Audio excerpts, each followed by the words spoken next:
Good evening and welcome to this meeting of the Brookline Select Board, this organization meeting of the Brookline Select Board. Once again, I have the privilege to serve as chair pro tem pending the election of a chair of this board the board's first meeting after the town election. I'd like to call the meeting to order and direct your attention to the first item on the agenda, which calls for the board to organize the election of a chair. I will now read from the town clerk's certification. The town clerk has declared after tabulation that the winners of the select board race are John R. Van Scoyac and Paul J. Warren.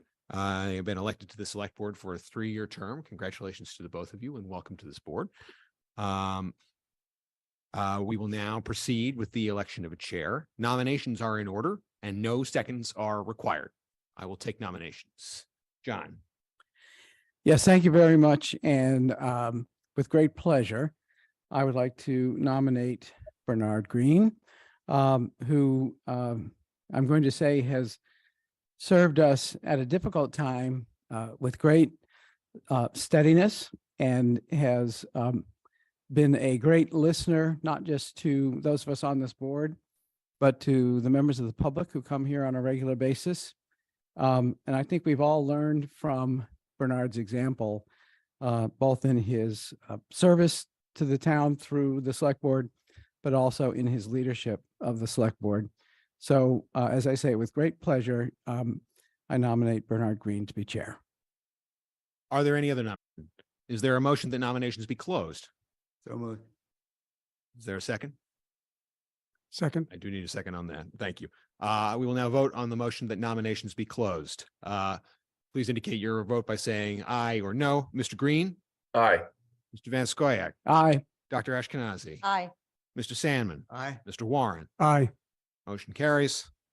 It has been moved that Bernard Green be elected chair of the select board for the ensuing year. Those in favor of the motion will say aye. Those opposed, no. Mr. Green?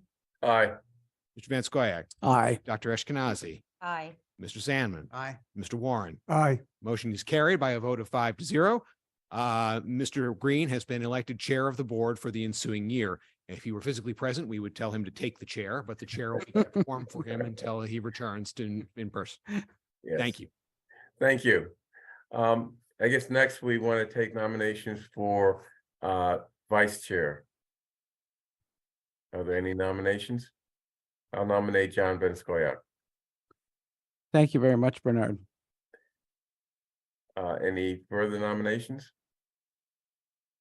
No, hearing none, I move that nominations be closed. Needs a second. Do I need a second? Okay. Let's see, nominations are hereby closed. Let's vote on closing the nominations. Nominations not yet closed. Let's vote on closing the nominations. All in favor? Mr. Van Scoyac. Yeah. Aye. Miriam. Aye.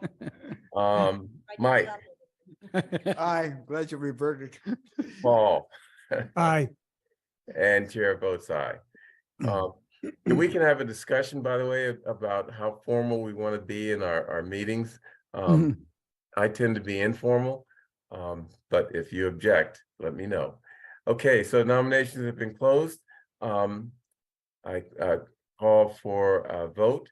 All in favor of the nomination of John Van Scoyac as vice chair, please indicate by saying aye. John. Aye. Miriam.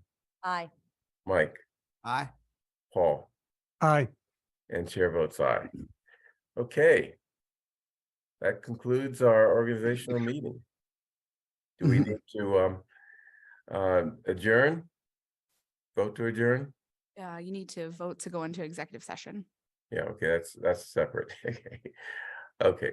I move that we move into executive session for the purpose of conducting strategy sessions related to contract negotiations and related matters, and for the purpose of discussing litigation strategy, which must be discussed in executive session because an open meeting may have a detrimental effect on the bargaining and or litigation position of the select board, a public body, and the chair so declares that it is necessary.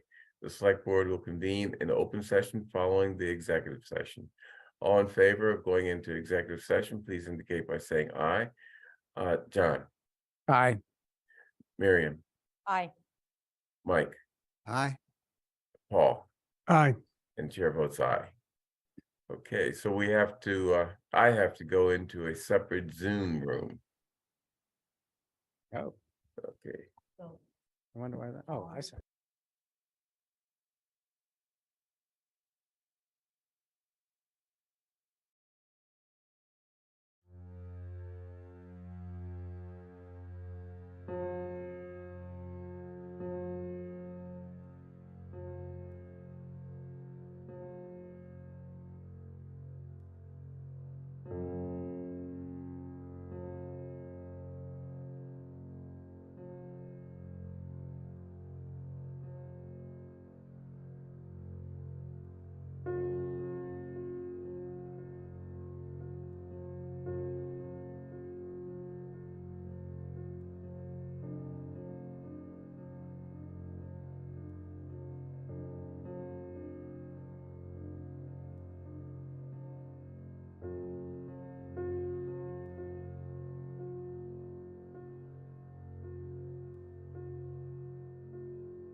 Good evening. I'm Bernard Green, Chair of the Brookline Select Board, and this is the meeting of the Select Board for May 9th, 2023.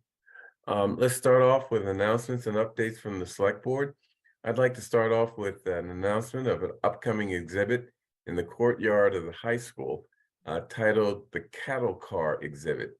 It's being sponsored by a group called Hate Ends Now, which is an organization that spreads awareness of the Holocaust and issues of violence and abuse of power. The exhibit is actually a pretty amazing exhibit. It has a actual replication of a cattle car, and it's described as stepping in and out of darkness, an interactive, immersive, and multimedia experience inside an exact replica of a World War II cattle car that was used to transport Jews and other targeted groups to the concentration camps and extermination camps. This is one of those exhibits that makes the Holocaust and all the evils that are associated with it real or personally real to people who participate in the exhibit. So that's going to be at the high school. I don't have a date, but I think it's coming up. I was just sent this the other day. So at any rate, that's one thing that I think is going to be an important exhibit here in Brookline. Any other updates or? Bernard, I have something. Yes, Miriam? Thank you. I just want to bring to everyone's attention that the Brookline Complete Street Survey is still open until May 11th. So I will put the bit.ly in the chat. This is a process the town is going through for prioritizing complete streets, identifying streets and intersections for design projects for future funding and to improve safety and access. So please do fill out the survey. It is open until May 11th. Great. That's it. Bernard, In the chat right now. Any other comments or updates? That looks like John has his hand up. yes, I do. Thank you very much. Without imposing too much on the time of my colleagues or the public, I do want to say it feels very good to be back on this board. That question was decided last Tuesday. I think for Brookline as a whole, it was a really good election, a good turnout, almost equal to our highest turnouts ever in these types of municipal elections, featuring ballot questions and competitive contests. And I want to say to my colleagues that it's an honor to be serving with you. I want to say to Paul, it's an honor to welcome you to the board. And I want to say to the public, those who voted and those who didn't, thank you always for your attention to this board, which I'll say on behalf of all of my colleagues, we're not perfect, but we do the best we can to hear you and take seriously your needs, your concerns, and reflect them in the actions that result from our meeting here, usually once a week on Tuesday, and taking votes on items such as we will do later tonight. But this is chapter 2 for me, and I'm really glad to be here and to be embarking on another 3-year term. Great, thank you, John. If I may also add, I agree with John's sentiments. It's great to have a full board finally, and we welcome Paul Warren to the board. He's going to add a lot to the discussion and the work of the select board. And it's great to welcome John back. John, a former journalist, knows how to sort of dig into issues and find information that many of us may have overlooked. So I'm looking forward to a very productive and useful year here on the select board. And by the way, just so people are aware, I tested positive for COVID, which is why I'm not at the meeting. I am, my symptoms are relatively minor, but it's never good to be suffering from COVID. So that's why I'm attending the meeting via Zoom. So any other updates or comments or questions, or updates or comments? No. Let's move on to public comment. Devin, John, do you want to give the Yes, rules? thank you. Here I go again, as in the past, introducing public comment, and it's a pleasure to do so. So to those who are going to comment tonight, thank you for joining us. It's an opportunity for us to hear your perspective on the issues in Brookline that matter to you. We do have a few rules to share. Each person speaking tonight is limited to 3 minutes. You don't need to use the entire time, but you may if you like. We encourage you to refrain from personal attacks and from addressing personnel issues during your comments. Members of the public sometimes raise questions during public comment. We may be able to provide a quick answer to a question. More likely, we will work with staff to get a more thorough answer and respond over email. We'll let you know when you have 30 seconds remaining and when your time is up, and please conclude your remarks at that time. If you have more to say, you're welcome to send an email to board members expressing your thoughts in greater detail. And Devin, who is first on our list? The first person signed up for public comment is Janice Kahn. Your 3 minutes will begin when you're ready. Thank you very much, Devin, and it's a pleasure to be before this board. Thank you for this time. I'm Janice Kahn. I'm a town meeting member from Precinct 15 and also a member of the advisory committee, though I'm speaking tonight for myself. I'd like to talk about debt exclusions and bring us back to November 3rd, 2020, when question 3 was put before the voters to purchase 3.13 acres at the former Newbury College campus for $14.8 million. So of the over 26,000 people who cast a vote on that particular ballot question, more than 18,000 people voted to purchase that site. In other words, over 70% of those who voted said yes. This contrasts with the 51% of the voters who supported question 1 last Tuesday. So I'm sure that in 2020, each voter had their own reasons for purchasing property in Brookline for municipal purposes. I know I did. I saw and still see it as a place to bring this community together, an outdoor pool, a recreation center, a community center, a satellite senior center, a bookmobile, and more. That property could fulfill many wish lists of many residents in the town and also of department heads who the advisory committee members have heard from in recent years. So 2.5 years later, the Newbury Committee, as far as I can tell, has yet to meet. And rather than acting on the will of those voters, any transformation of that property is being pushed to the side for at least another 4 years to accommodate Pierce middle schoolers. So let's fast forward to 2023. The Driscoll School is set to open next fall and will be approximately 1/3 under-enrolled. In other words, it will have state-of-the-art classroom space for perhaps all of the Pierce middle schoolers. And Driscoll is in the Pierce buffer zone. And many of those students who are used to an urban environment could actually walk home from there. And Pierce students would have an advantage when they will go to Brookline High because they'd already know twice as many people, classmates, as they would otherwise. But instead, Pierce middle schoolers will be bused to the Newbury site. So that tracks back to my Newbury comment. With older classrooms, no gym, no library, no vibrant commercial area nearby. So preschoolers' needs are very different. Typically, early education classes rent space in houses of worship. We do in Brookline. I taught preschool for many years and it was located in a church basement. You have 30 seconds. BEEP classes and administrators are planned to go to the state-of-the-art classrooms at Driscoll. The Newbury site would clearly be a better place for office space and classes. No matter how one voted on Tuesday, these sorts of decisions make me want to ask deeper questions.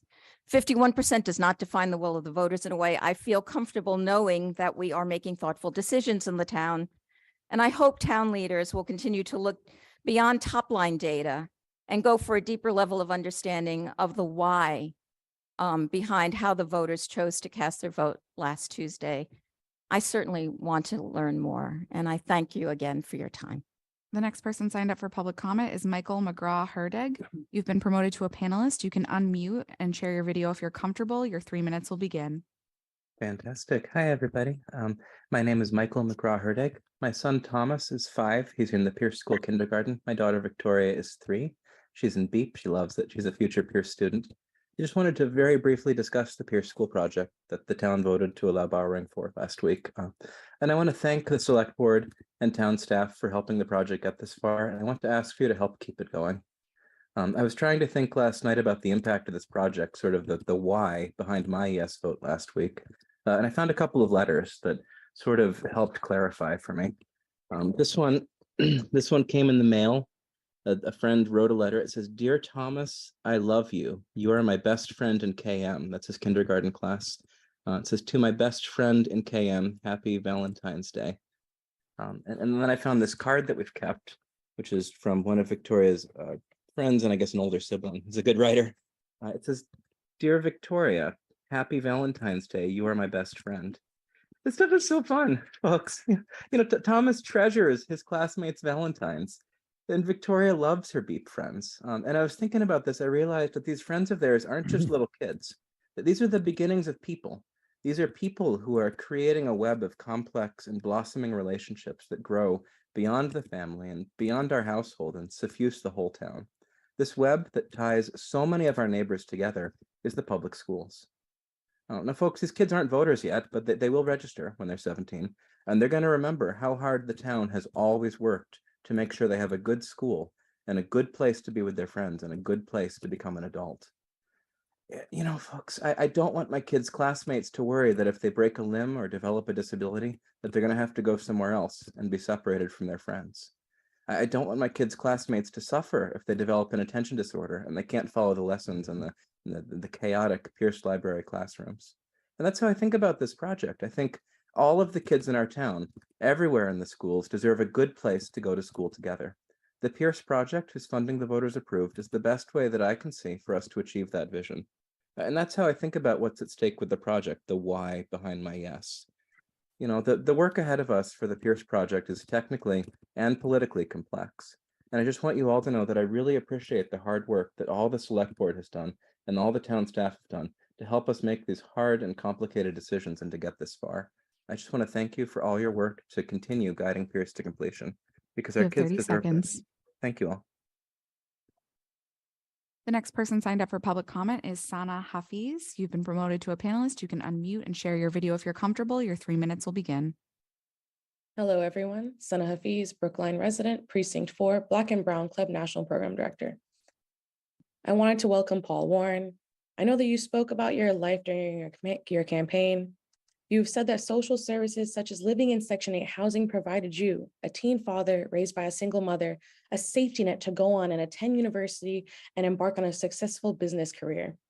You and your family today are a perfect example of the socioeconomic mobility that is possible when central issues of inequity, in this case affordable housing, are addressed. Now you are a member of the Town of Brookline Select Board. I want to remind you that while early life adversity wasn't a life sentence for you, it is for many low-income Black and Brown residents of this town. It has been for decades. Stories like yours would be common in our communities if folks had access to affordable housing.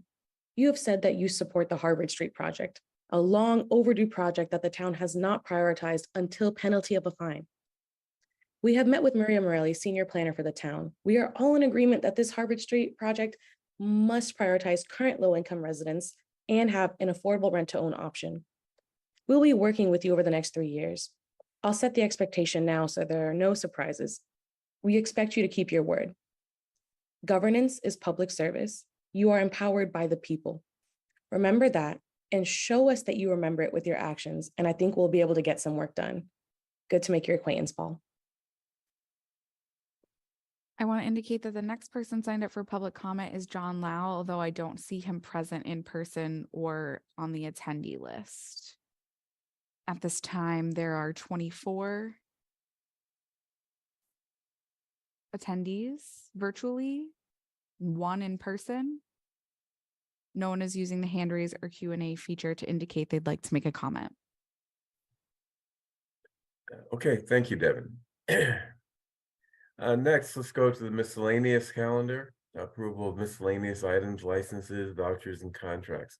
First of all, the meeting minutes from April 25th, 2023. Anyone have any edits or corrections? Seeing none. All in favor of approving the minutes of April 25th, 2023, please indicate by saying aye. John, Aye. Miriam, Aye. Mike, Aye. Paul. I'm going to abstain. Okay. We're not. Yep. And chair votes aye. Okay, next we have two proclamations, and I'd like to take those separate from the other items in our miscellaneous calendar. I understand that Mike's going to read a proclamation on Jewish American Heritage Month. And So, Bernard, I do not have the text in my packet, but I am about to get a chance to look at it in somebody else's. Hang on just a moment, please. It was, it's in the end of the packet, right? Right. If you're on Yeah, the it's web, very, very, it's like at the end. It's not where you think, Hold on a second. you I can might- get to that. Yeah. I gotta get better. Ah. There's a moment here. Yeah, it is here. And next, someone is going to read the Public Service Recognition Week proclamation. Would that be you, Chaz? You want me to do it? I can do it. I can do Okay. that. Miriam can do it. Why don't we take that? Why don't we take that first? So I while just I'm emailed it to looking you, this Mike. up. And can you email me the public service one? I can. Or tell me where it is in the packet? I know I saw it in the packet. I've got this.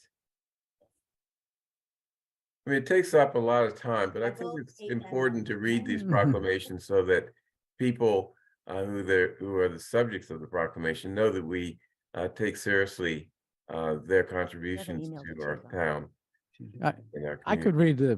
read Miriam, if it's okay with you, I've got it. I'm happy to read it. Oh. Public Service Recognition Week. What's up? I mean, you want to do it or? Tell me where it is. Oh, well, I'm using the linked version Oh, of it's here. the agenda, I got which that. you just Yeah. click on the link. Hang Yeah. on.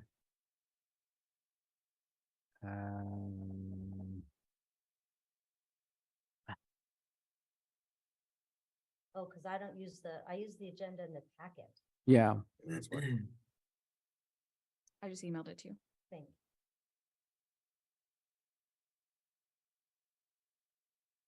Got it. All right, I better see if I can get mine. All right, shall I go first? Go ahead.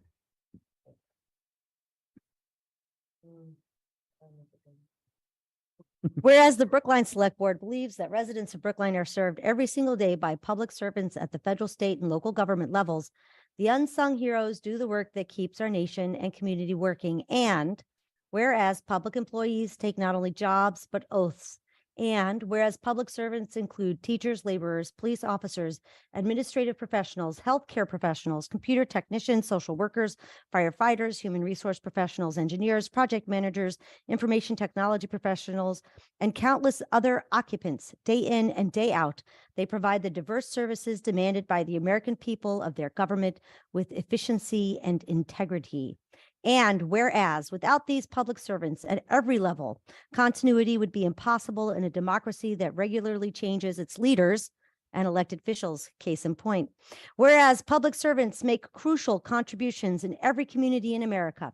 They educate our children, keep our communities safe, defend our country, deliver our mail, maintain our roads and bridges, develop cures for diseases, improve sustainability, and care for our veterans, among countless other essential services that keep our country safe and propel us forward. Public servants reflect the full diversity of this nation and deliver the promise of a government by and for the people. Now, therefore, the Select Board of the Town of Brookline, Massachusetts hereby proclaims that National Public Service Recognition Week shall be celebrated during the week of May 7 through 13, 2023 in Brookline. The Select Board calls upon all residents of Brookline to celebrate public servants and their contributions this week and throughout the year. Thank you. You ready to go? No, I am not able to load this. Oh. I've got it. Go ahead. Here, you read it. Right here. Sorry, All right. Oh, it's nice and big. I've learned. Okay. Just lost the chat. Oh, it's here. Oh, it's a comedy of errors. We're getting off to a good start. There we go. Whereas the United States has many heritage months and commemorations that celebrate the various communities that form the mosaic of our country.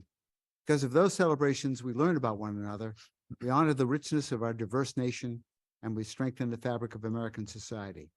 Since 2007, Presidents Bush, Obama, Trump, and Biden have all issued proclamations for Jewish American Heritage Month, which celebrates Jewish Americans and encourages all Americans to learn more about Jewish heritage and contributions to the United States.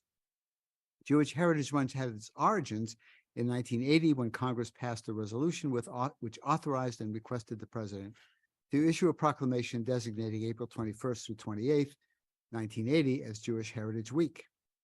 Inflation has created Jewish Heritage Month. The American Jewish community dates back to 1654, when a group of 23 Jews fleeing persecution at the hands of the Portuguese Inquisition fled Brazil and found refuge in New Amsterdam, now New York. From that tiny group, the American Jewish community has grown to over 6 million, representing approximately 2% of the American population today. Over the past 369 years, Jewish Americans have given to their communities and been loyal and patriotic citizens, always grateful for the safe harbor that America provided for them. American Jews have always pushed America to live up to its promise as a nation that upholds freedom and justice for all.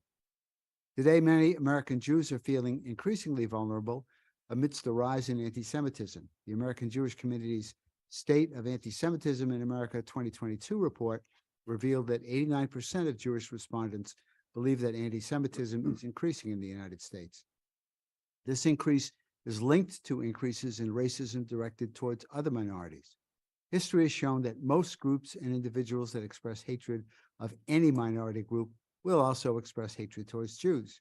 Because of that understanding, American Jews have been active participants in the fight against all forms of racial and ethnic hatred, for example, through the actions of the Anti-Defamation League and other Jewish organizations and the broad support in the Jewish community for civil rights for African Americans and other groups.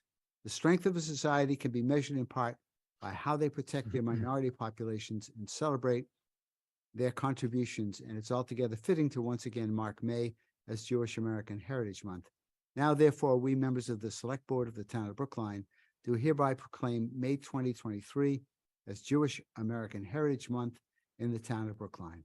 We call upon all residents of our town to learn more about the heritage and contributions of Jewish Americans in conjunction with acknowledging the contributions of all minorities who contribute to American life, and to observe this month with appropriate programs, activities, and ceremonies. Thank you. Thank you. Thank you, Mike. Thank you. Okay, we'll vote approval of those with together with the other 14 miscellaneous items that we have to vote on. So in addition to those two proclamations, there are 3 authorizations to hire in Department of Public Works, Council on Aging, and the library. There are 3 appropriation transfers. I'm not going to go into those in detail, but they're in the Department of Public Works and the fire department and the building department. And there's a large Anderson roadway improvement contract that we will be approving. There's 5 awards by the U.S. Department of Homeland Security's UASI grant program. There's a change order related to the Driscoll School. There's a contract amendment related to Brookline High School. There's an extra work order with Casella Waste Management related to one of their contracts. There's a question of approving a contract with MKA Architects for design and renovations to police station locker rooms in the amount of $37,000. And finally, question of approving a temporary wine and malt beverages sales license related to the Brookline Teen Center for Bat Mitzvah. So those are the 16 items that I'm asking for approval. Any questions with respect to any of those?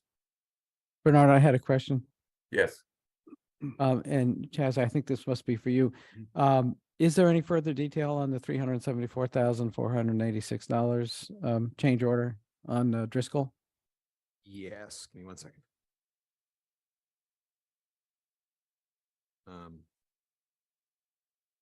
Stop very quickly.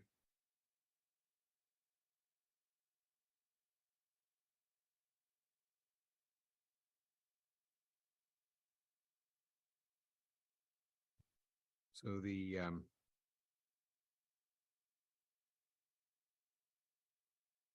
Driscoll change order. Give me a second, I apologize. I think it's related to the ramp, but Page 54 of your packet. Thank you.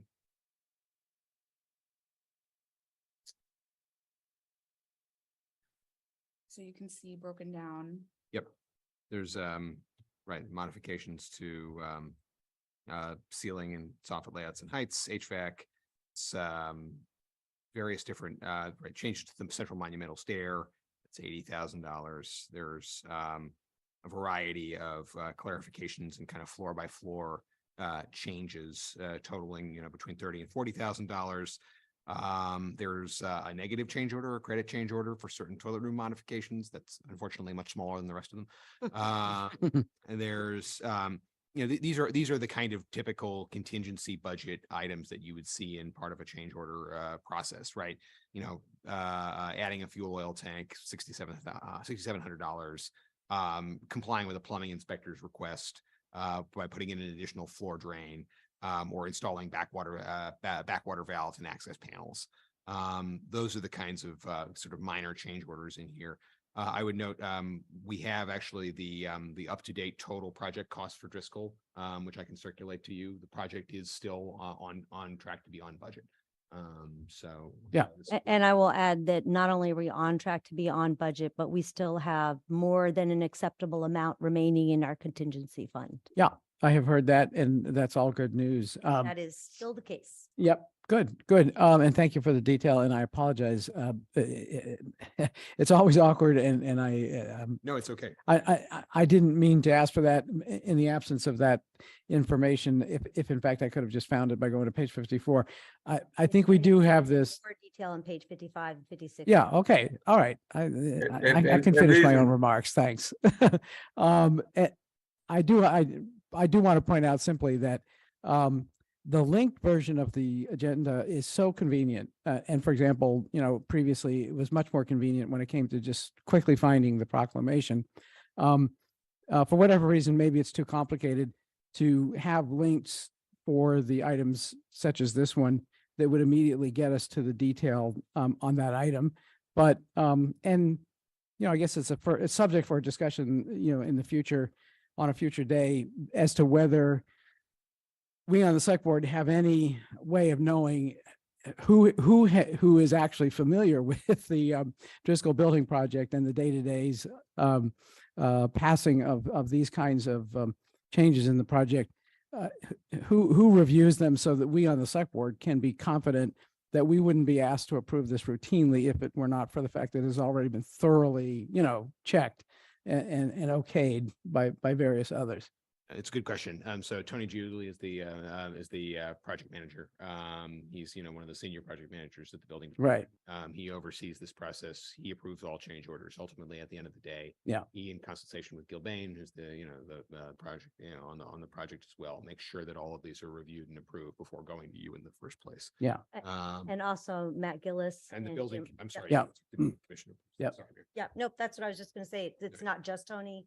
He does that in conjunction with Matt and Jim Rogers of Left Field. And then all of those are also run by Val and I. I mean, obviously not to this detail, mechanical screen wall, additional framing. Yeah. right?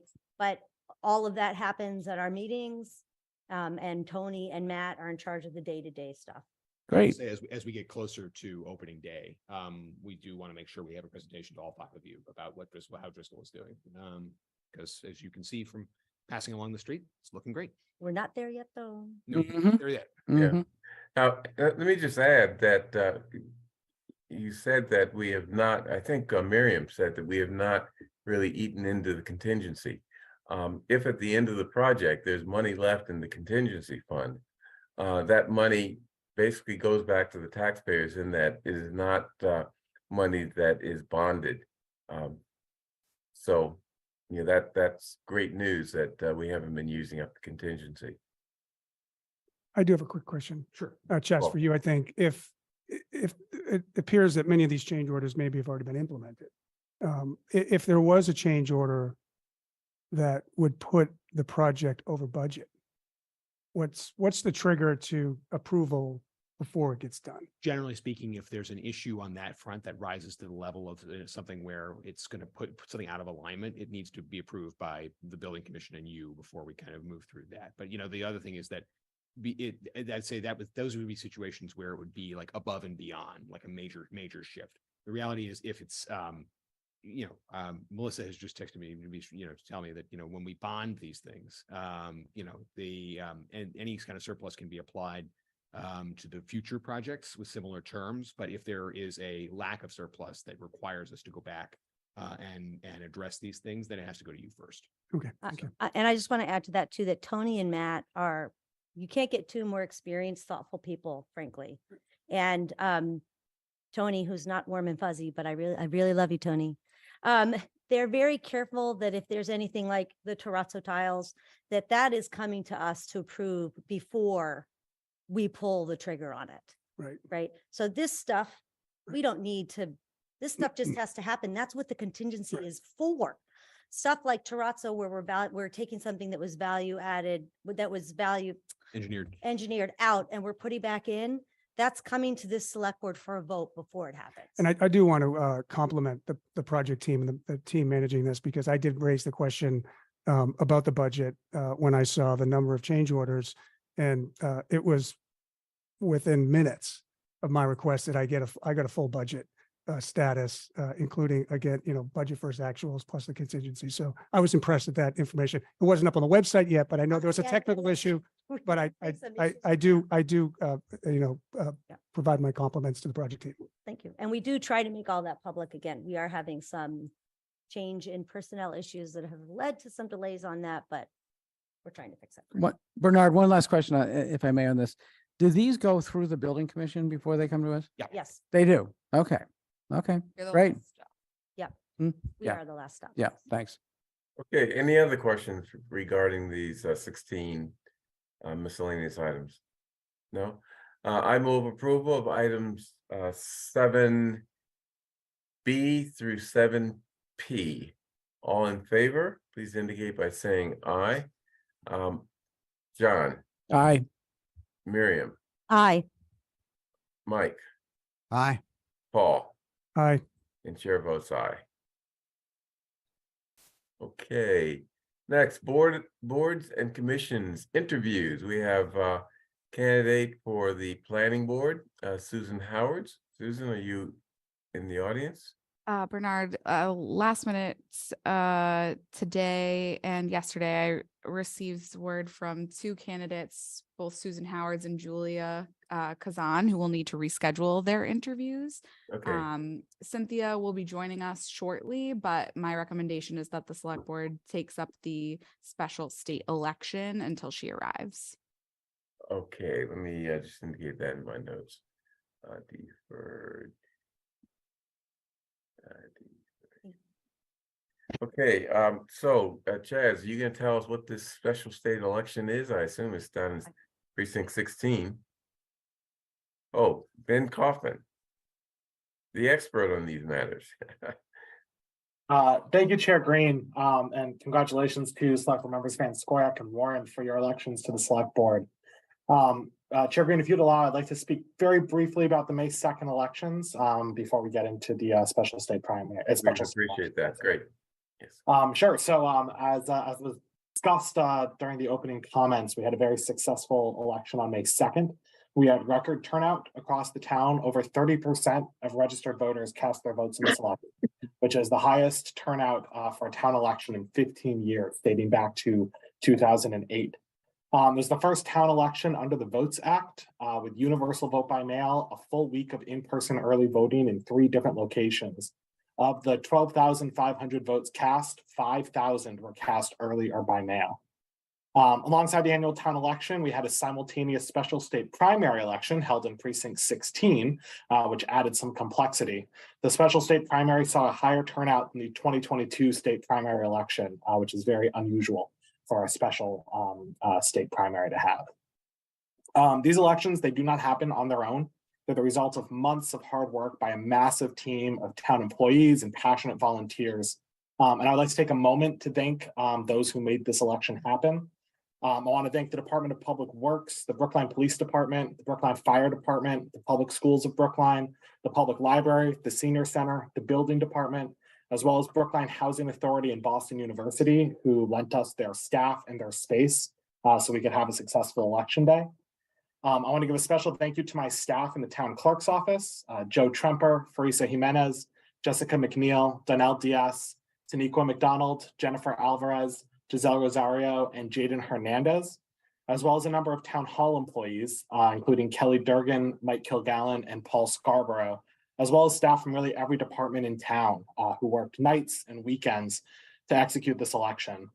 I want to give a thank you to our more than 150 poll workers who work very long days, both during early voting, as well as on election day when they come in at 6 a.m. and they will stay past 10 o'clock, making sure every vote is counted. And of course, I want to give a thank you to the voters who came out and made sure that their voices were heard in this election. So we're now ready to pivot to our special state election on May 30th. I want to encourage all voters in precinct 16 to request a vote by mail ballot or to make a plan to vote in person in only 3 weeks. So make sure you have made a plan. The two votes that are before the board tonight, one of them is to execute the warrant for the May 30th special state election. For a little bit of background, this is an election to fill the position of state representative in the 10th Suffolk District. The district covers West Roxbury, Roslindale, and Jamaica Plain, as well as precinct 16 in Brookline. So we have the special state primary for this seat on May 2nd, and we will now have the special state election on May 30th. The other vote that is before you is the assignment of police details for the May 30th special state election.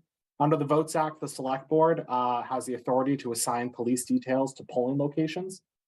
Police officers, they're responsible for maintaining order and enforcing election laws. Our officers escort the ballots to voting precincts in the morning. They escort the ballots back to town hall after the polls close to ensure there's a chain of custody for the ballots and other election records.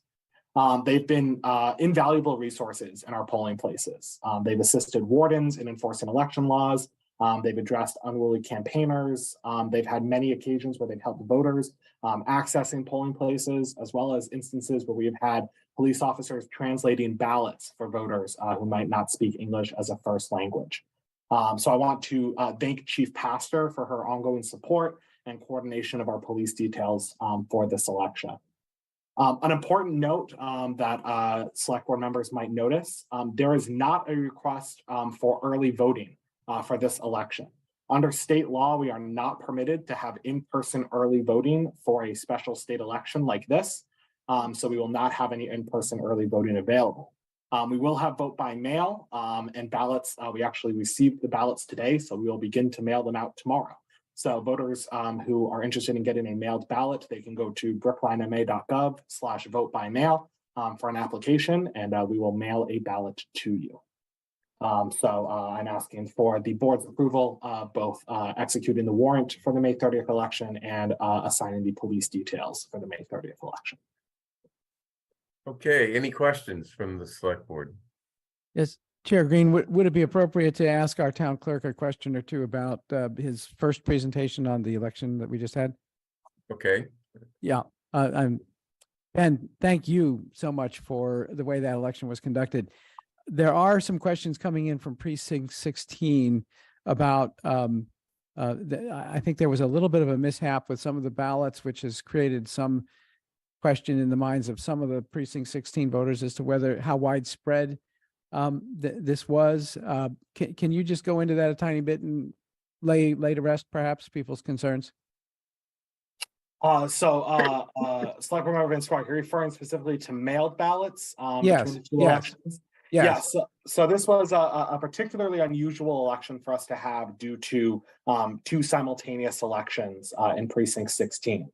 So voters who requested two ballots had to be mailed their ballots separately with special instructions for how to return them so that we could make sure that they were received into the correct precinct. I want to reassure voters who did fill out both ballots and mailed them both back in, even if they were placed into the wrong envelope in the precinct, the poll workers were able to sort out which ballot went with which election to make sure that votes were properly recorded. If you were unsure or uncertain about the status of your ballot, if you mailed them both back in and we received them by the deadline, we would have counted them both, even if they were not in the correct envelope. For voters who have specific questions, they can always reach out to my office. We have the ability to look both at our records in the database as well as the voting list from Election Day to confirm the status of various voters' ballots, whether or not they were actually cast into the machine. So voters with specific concerns, I encourage you to reach out to our office. We can certainly look that up and give you peace of mind about the status of your ballot. All right, thank you. Any other questions from the select board? Okay, first of all, I move approval and execution of the special state election warrant for the state election on May 30, 2023. All those in favor, please indicate by saying aye. John, Aye. Miriam, Aye. Mike, Aye. and Paul, Aye. and chair votes aye. Next, I move approval of the assignment of a police detail for the state election to be held on May 30, 2023. All in favor, please indicate by saying aye. John, Aye. Miriam, Aye. Mike, Aye. Paul, Aye. chair votes aye. Thank you. Thank you. Next, we have, the exciting articles, warrant articles, Mhm. town meeting. This will be a short discussion, right? Yeah. Okay, first collective bargaining agreements. I can just talk about those if you Okay. want. So before the board are in the intervening period since the combined reports deadline, two different collective bargaining issues have arose, not issues, two different collective bargaining decisions have been made. One at arbitration and one as an agreement between the parties. I'll go with the agreement between the parties first, as that's a little less complex. With the school traffic supervisors union, an agreement has been reached for fiscal years 22, 23, and 24. This agreement includes an increase in wages in FY22 of 1%, FY23 of 3%, and FY24 of 3%. There's some small changes, housekeeping related to, how specialists are assigned. There's an increase in longevity pay, an increase in uniform pay, an increase in mileage allowance for their own vehicles. The union agreed in return to have for employees hired after May of 2010, that civil service rules don't apply. They agreed to the townwide drug and alcohol policy, condition on all other unions agreeing to it. Similarly, agreed to paid leave for cancer screening and annual physical, provided all the other unions agree to it. We thank the members of that union for their vote in favor of this agreement and for their leadership in negotiating it. And that it would be one of the two agreements that would then fall under Article 2 if you were to reopen it and revote favorable action on that article for town meeting to consider and approve. The second determination, which was made as part of arbitration in front of the JLMC, the Joint Labor Management Commission, which handles disputes, intractable disputes between public safety unions and municipalities. So police and fire unions and municipalities. Unlike in situations with other unions, those impasses can be resolved by binding arbitration. And so for fiscal years 2021, 2022, and 2023, unfortunately, we were unable to come to an agreement with the police union, and we entered into arbitration, which both sides agreed was is required under Massachusetts law. The JLMC award that was made to the police department for that included a cost of living increase in fiscal 21 of 2.5%, fiscal 22 of 3%, and fiscal 23 of 3%. It moved the so-called senior step of payment, which is now awarded at 20 years, down to 10 years, effective June 30th of 2023. Importantly, the parties agreed immediately before arbitration that police officers should be equal in receiving proportional educational benefits. That's often known in the industry as QUIM pay, retroactive to January 1st, 2023, of 20% of base salary for officers with associate's degrees, 25% of base salary for bachelor's degrees, and 30% of base salary for master's degrees. And there are categories of approval for those degrees. But that brings us in line with other communities and represents a significant increase in wages to officers, particularly mid-career officers, which we agreed to as part of an effort to settle this in good faith. And we thank the union for their effort in making that, even though we didn't get there in advance of this arbitration decision. The town submitted a proposed body camera policy that was in the process of negotiation, is something that they would like as part of this arbitration for the union to agree to, or at least agree to finalize without further cost to the community. What the arbitration panel decided was uncommon. They approved the policy as written and adopted it effective immediately. And so the town's draft body worn cameras policy is now the town's body worn cameras policy, assuming this arbitration decision is approved. Lastly, the arbitrator decided to award to police officers an additional increase in base pay because, in the frame of the arbitrators, the police officers, the oversight panel known as the Post Commission, represented a change in the requirements of being a police officer. As some of you may know, the post was created by state law in 2020 as part of policing reform efforts at the statewide level. It creates a certification so that officers may be, all officers in Massachusetts are required to be certified in order to serve as police officers. That certification requires officers to certify things like, not being untruthful, not being under the influence of drugs or alcohol, not, having committed crimes, those things. The town argued at arbitration that this, change was not the town's doing. It was a state decision. The town had no control over. It was entirely a third-party decision, and that the town has no authority to implement. The town also argued that this had no practical impact, no difference on what police officers previously had to do. Police officers were always under the obligation to be truthful, always under the obligation not to be under the influence of drugs or alcohol, always under the obligation not to commit crimes. The sole difference here is that there was merely another layer of certification at the state level, which was aimed at preventing the sort of shuttling of officers who had been accused of those things back and forth between police departments. That was the aim of the state. That was what the state did. That is not, in the view of the town, a material change in employment. The panel disagreed. It viewed that was first an appropriate item to be the subject of collective bargaining, which the town argued against.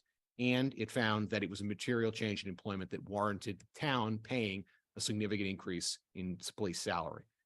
So from the time that the Post Commission began in FY22, they authorized an additional 2% increase in base salary, and then in 23, a 4% increase in base salary. Now, the select board in executive session has considered and debated regarding the outcome of this award. What the board has ultimately decided in executive session is that most of this award is acceptable. It represents a significant increase in financial benefits to the union and should be implemented. And the recommendation is that town meeting implement it. However, from a legal perspective, the award authorizing post payment is not proper. It is not have sound legal grounds. An arbitrator should not have been able to consider that, and an arbitrator should not have been able to award that. It is our understanding that that is the view of the Massachusetts Municipal Association, multiple surrounding communities, the Massachusetts Municipal Lawyers Association, all of which viewed this decision as a significant and unwarranted departure from the norms of arbitration and collective bargaining. It is an unfortunate decision and a decision that the town intends to appeal, but only as to that ground. We emphasize again that all the remaining provisions of that agreement are recommended for implementation. The sole area that the town does not recommend funding at this time, pending litigation, is the increase for post. Everything else we want the police to get, and that still represents a significant increase in wages. On the matter of post, as a matter of law, that is not what the arbitration should have ever been used for, and it is not something that should be awarded. And so as a result of that, the town will file an action in state court to challenge only that provision of the JLMC decision. Do you want to just recite the amounts involved between the two, the total award and the portion that we're appealing? Sure. So the amount in question, let me put it this way. I have I have it here if you want it. Yeah, you please feel free. Yeah, sure. The total cost of the awards was $3,270,636. So $3.3 million. And we're in dispute over, or we will be in dispute over $800,000 of that amount. So about 25% of it. I would note that this is a matter of continued debate, and it is a matter in which the select board continues to debate and discuss. But at the current juncture, the select board has voted in an executive session to authorize town council to commence litigation for this limited purpose. In all other matters, we intend to. It is the intent of the select board to move approval at town meeting of all other aspects of this JLMC decision. And that would be the vote on the table for the select board to consider in public tonight.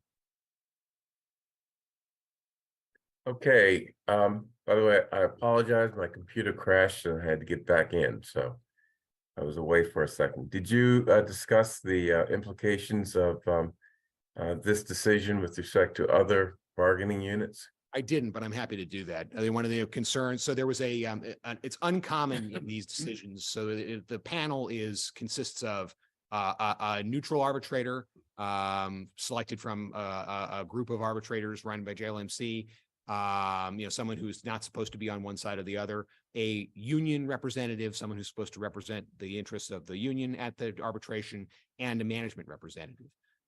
Historically, when a decision comes out that one rep or the other disagrees with, there might be a limited noted dissent where they say, oh, I disagree with this, or I disagree with this portion of it. In this instance, there was actually a lengthy for this kind of panel dissent from the management representative, indicating, amongst other things that I raised previously, the issue of whether or not this was suitable for arbitration, whether or not this actually constituted a material change, the knock-on impact of this decision for other unions that may have similar licensing requirements, noted specifically schools and teachers, as well as EMTs as potential sources of claims regarding this, claims regarding certifications that don't constitute a material change in what people are being asked to do. So that is what the management representative flagged as a potential issue there. Any other questions? I'm being told that you do in fact need to open this for a potential for public hearing. Okay, and then we need to reopen the warrant article 2, no action decision that we made previously. This is a public hearing. Devin, is there anyone interested in speaking? At this time, there are 20 virtual attendees and none in person. Folks can use the hand raise or Q&A feature to indicate they'd like to make a comment.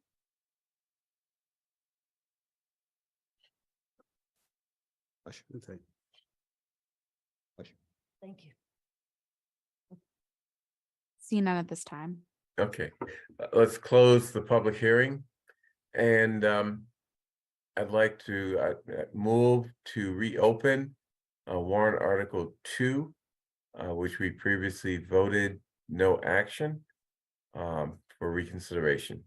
All in favor of reopening warrant article 2, please indicate by saying aye. John? Aye. Miriam? Aye. Mike? Aye. Paul? Aye. And chair votes aye. Okay, so now it's reopened. Do we need to vote on whether to reconsider? Or just vote for the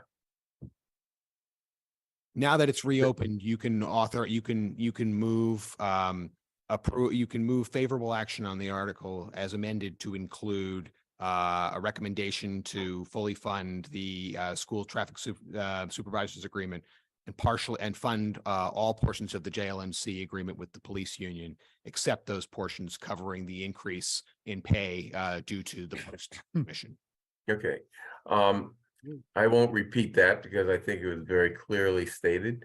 All those in favor of what we just heard from Chaz, please indicate by saying aye. John, Aye. Miriam, Aye. Mike, Aye. Paul, Aye. and chair votes aye. Okay, next, and anything else with respect to that we need to do? I don't think so. Okay. No, thank you. Okay, Article 7, annual budget appropriation article. Chaz, or is this Melissa's? I think, given the immense amount of work that Melissa has done on this, it's only appropriate that she present this one. Okay, good. Melissa, tell us what we're doing here. So the advisory committee met until about 11:30 last Thursday evening. And they were able to get into a balanced budget situation, but obviously their motion is slightly different from the select boards. You have in your packet a memo from the town administrator outlining the differences, and then also proposing a compromise that potentially the AC might come on board with. So that compromise is to fund the training that was put in police and fire budgets with ARPA. That was $45,000 in fire and $40,000 in police. The AC also added $100,000 to the Council on Aging and had taken some of that out of both the voc technical account and the school budget. Since the Council on Aging proposal is for a one-time purpose, we are looking to allocate free cash that was previously going to be used to provide funding for the deficit in the special revenue account that we talked about around COVID.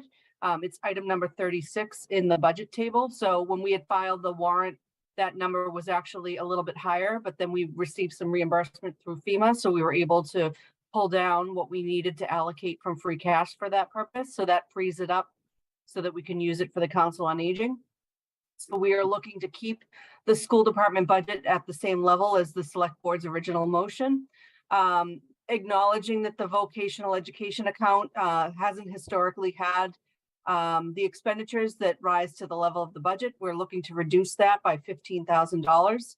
And given the arbitration award and potential awards coming up in the future, I've been saying to the advisory committee that any additional capacity that gets identified through the budget process, whether it be through this particular account or a change in state aid or any other shift in any of the other accounts, we really need to be conscientious about putting it in the collective bargaining reserve. So putting $77,895 into the collective bargaining reserve to help pay for the award. And then that would bring us into balance. And so Chaz's memo also has the draft budget tables that show the select board's original motion, the advisory committee motion, and the proposal from the town administrator. Okay, thank you. Any questions? Bernard, I just want to clarify something. Yes, Miriam? So just when we say, just for most folks, when we say this money is coming from ARPA funds, I want to clarify that this is from CARES. We set money separately aside from what the ARPA review committee was giving out in specifically for public health response. And I want to note that the public health emergency for COVID ends on Thursday officially.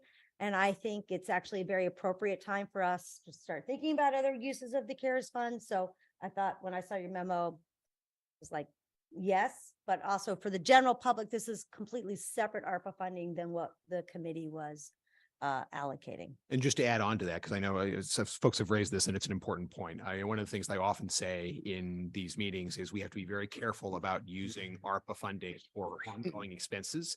And folks will say, well, we want training to be an ongoing expense. Why are we spending it on a one-time basis here? The argument here is this buys us time. We have a new learning and development coordinator, and he's getting his feet under him. He's actually starting to work towards developing a learning and development platform town-wide. We want to be sure that we're able to integrate this training into a broader sort of town-wide module, particularly where it concerns DEI matters. But we also understand that for certain, departments like public safety departments, like the fire department, there's a real benefit to specialized training in those instances. So we want to figure out how to make all those pieces fit together effectively without duplicating efforts. And so for this year, if we need to, if those departments need this money from ARPA to run this training, they have it. So that's the aim here, is to get that going, get the learning and development coordinator to be a part of those trainings, and then have that be presented as part of a broader training process later on, hopefully early in the next year.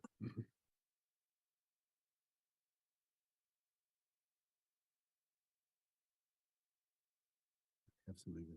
You're muted, Bernard. Should say it. If it comes from. Sorry. go down low. Before we get to our public hearing, are there any questions from the select board? This one doesn't need to be a public hearing. The only reason the last one needed to be is I think technically you actually tabled it rather than voting no action on it. So you Oh, didn't have a okay. Public hearing, yeah. Is that Yeah. right? 'Cause Devin has that look on her face. We don't need a public hearing, right? We don't need a public. Okay. I want to make sure that I understand what we're doing here. We're leaving everything, we're leaving the school budget intact Yes. at this point. Okay. Okay, I will have a comment when, I believe that we have an item referring to the debt exclusion that we have to deal with. Am I correct about that? Correct. Separately? Your current motion has Pierce voted. So I believe that you would just need to either incorporate changes in Chaz's memo, or you could revote the whole budget and, affirm that Pierce is part of that vote as well. I think I would actually, with Bernard, with your permission, I'd like to do that, to be on the record as approving Pierce the debt exclusion on the basis of the fact that a majority of the voters approved it. In fact, the majority of it was a slim majority, but that slim majority was actually a little bit larger than the majority by which two of the winning candidates to the select board were elected. So I certainly hope that nobody would question the importance of that majority. Yeah. I think that John also indicated when we last voted this, that he wanted, after the vote happened, he wanted it to come back so that you could re-vote it based on the outcome of the election as well. Okay. Good. Bernard, I have a quick comment. Yes, Paul. So first, I want to thank Chaz and Melissa for bringing a solution to us to some complexity that the advisory committee certainly introduced the other night. But I also want to thank our colleagues on the advisory committee for adding funds to these important issues. Training is critical, especially for our firefighters and our police. They've had a lot of turnover, and training is critical to prevent issues from becoming very expensive problems. And of course, our Council on Aging, our aging adults get 1/4% of our budget, and they are over 20% of the population. So I appreciate the increase there, but it can't come at the expense of the schools. And we just had a vote by the voters to increase the school budget through the operating override. So it really doesn't make any sense to reduce that. So I appreciate you finding money, and I would certainly be in support of this. And like Mike, I will be also voting in favor of Pierce because the voters have spoken by a larger margin, as you said, the way some of us have been elected. And also that's on other questions too. I think that third question was a very, very, very significant margin. So I just want to thank you all both for coming with a solution. Thank you. Yeah, I echo that sentiment, and just note that our system doesn't say that it has to be more than a supermajority to approve things. In this case, a debt exclusion just means 50% plus one single small vote. and it got more than that, so. So, Mr. Chair, if you don't mind, are Sure. we taking up the Pierce question now? Is that the implication Well, of all what, these what I would comments? propose is the motion in the memo, which would propose an amendment to warrant Article 7 in the form conveyed in the table attached to the memo prepared by Chaz, which includes as item 70, I believe, the Pierce project. Bernard, Right. if I may, I think it would make sense to vote the ARPA or the reallocation of the CARES contingency money first, and then you can reopen the budget and then vote it as an amendment. Okay. Yeah, you've that's- got two proposed votes at the back of the memo there on page Right. 3. Make it more efficient. Okay, So, so let's. I'm seeking clarification as to at what point is it appropriate to comment on the vote specifically on Pierce? I think- sorry, once- sorry, go ahead. Well, after we vote on the ARPA motion, and then we'll be discussing Article 7, and at that point, you can make your comment. Thank you very much. So unless there are any questions, I move approval of the reallocation of $85,000 in American Rescue Plan Act funds currently designated for CARES Act contingency purposes for use of the fire and police departments and funding training activities for fiscal year 2024. In the event that their surpluses or savings in that fiscal year are insufficient to cover such expenses, with the police department to receive up to $40,000 and the fire department to receive up to $45,000 of such funds. All those in favor, please indicate by saying aye. John? Aye. Miriam? Aye. Mike? Aye. Paul? Aye. And chair votes aye. Okay, next, we're going to vote on a proposal to amend warrant Article 7. I guess we have to reopen the warrant Article 7. Okay, so I move reopening of warrant Article 7 to incorporate the changes that we've made to warrant Article 7. All in favor of reopening warrant Article 7, please indicate by saying aye. John? Aye. Miriam? Aye. Mike? Aye. Paul? Aye. And chair votes aye. Okay, now it's reopened and we don't need a hearing. So, John, did you want to make a statement at this point? Sure, I would appreciate anyone that very else? much. Others may have already made their statements, or they may want to make some more statements. As I prepare to do so, Devin, I just sent you one more graphic, and I apologize for sending that to you on such short notice. Is that the one But- you want? Yeah, if you could put that one up first, and I'll speak about that, and then I'll speak about some of the other questions that I have. So, by way of preface to this, before there was the vote that took place on Tuesday, I had made known to people on this board and also in Brookline in general, and during the election campaign, that my vote on Pierce, the $212 million Pierce demolition and rebuild project, would be no, and had discussed some of the reasons why. The question that we are now facing at town meeting is a question that I don't think was addressed head on in all of the debate that led up to the vote on May 2nd. In the debate that led up to the vote on May 2nd, the question that tended to be discussed was the condition of the school as it exists, what the project would offer, the cost of the project, et cetera, et cetera, et cetera. What took place on Tuesday was a debt exclusion vote. That's what it's known as. And everyone might recall, we did quite a bit of discussion of the wording of the vote. And the wording of the vote says, shall the voters authorize town meeting to exclude from the requirements of Prop 2.5 an amount to be borrowed for a school project. And that word authorize is crucial because it doesn't say shall the town appropriate. It says shall the town authorize. And there's a history to these votes, which tend to be taken whenever there is a significant school project to be done. And that's the case with Pierce. And they tend to pass by margins of, with one exception, 60% or greater.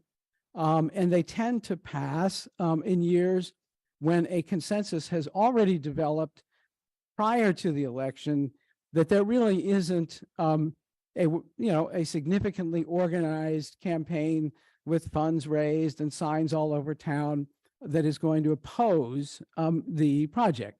And the result usually then is, as I said, approval by the least amount of approval margin was a vote of 58.8%. But then you can see from this chart, other projects have gotten 64.6%, 80.8%, 66.6%, 60.5%. So then we come to May 2nd, and the Pierce vote, which happens to be for an amount of money that is in excess of any of the other projects that we voted on for an elementary K-8 school, and happens to be by far the smallest margin of yes vote of any of the debt exclusion votes that we have ever taken. And it is, as I said, a vote to authorize, and again, that's the operative word, authorize town meeting to then go ahead and take its vote on whether to appropriate and spend the money. So in one sense, we're back where we started from. We are at town meeting. Town meeting has been authorized to vote if it so chooses. Interestingly enough, and this is significant also, that vote then requires a 2/3 margin. So you have a 51.2, what is it, 0.2 or 0.3% vote of the town to then turn over to town meeting the decision on whether to spend, which in turn has to pass by a 2/3 margin. Why might there be a 2/3 margin required on these votes? Debt exclusion votes are unlike any other vote. They commit the town to a period of 20 to 25 years, usually, to appropriate the monies to pay back that debt. So in other words, town meeting is making decisions that will impact the available monies for the next 20 to 25 years. And usually these are significant amounts of money. That's why it had to go to a debt exclusion. We couldn't afford to pay for it any other way other than through borrowing. So Devin, I'm going to ask you to put up as the next chart to look at, the one that says AAA rated cities and towns by the debt as a percent of the per capita debt as a percent of per capita income. And this is a measure of whether a municipality might want to think twice about how much debt they have taken on.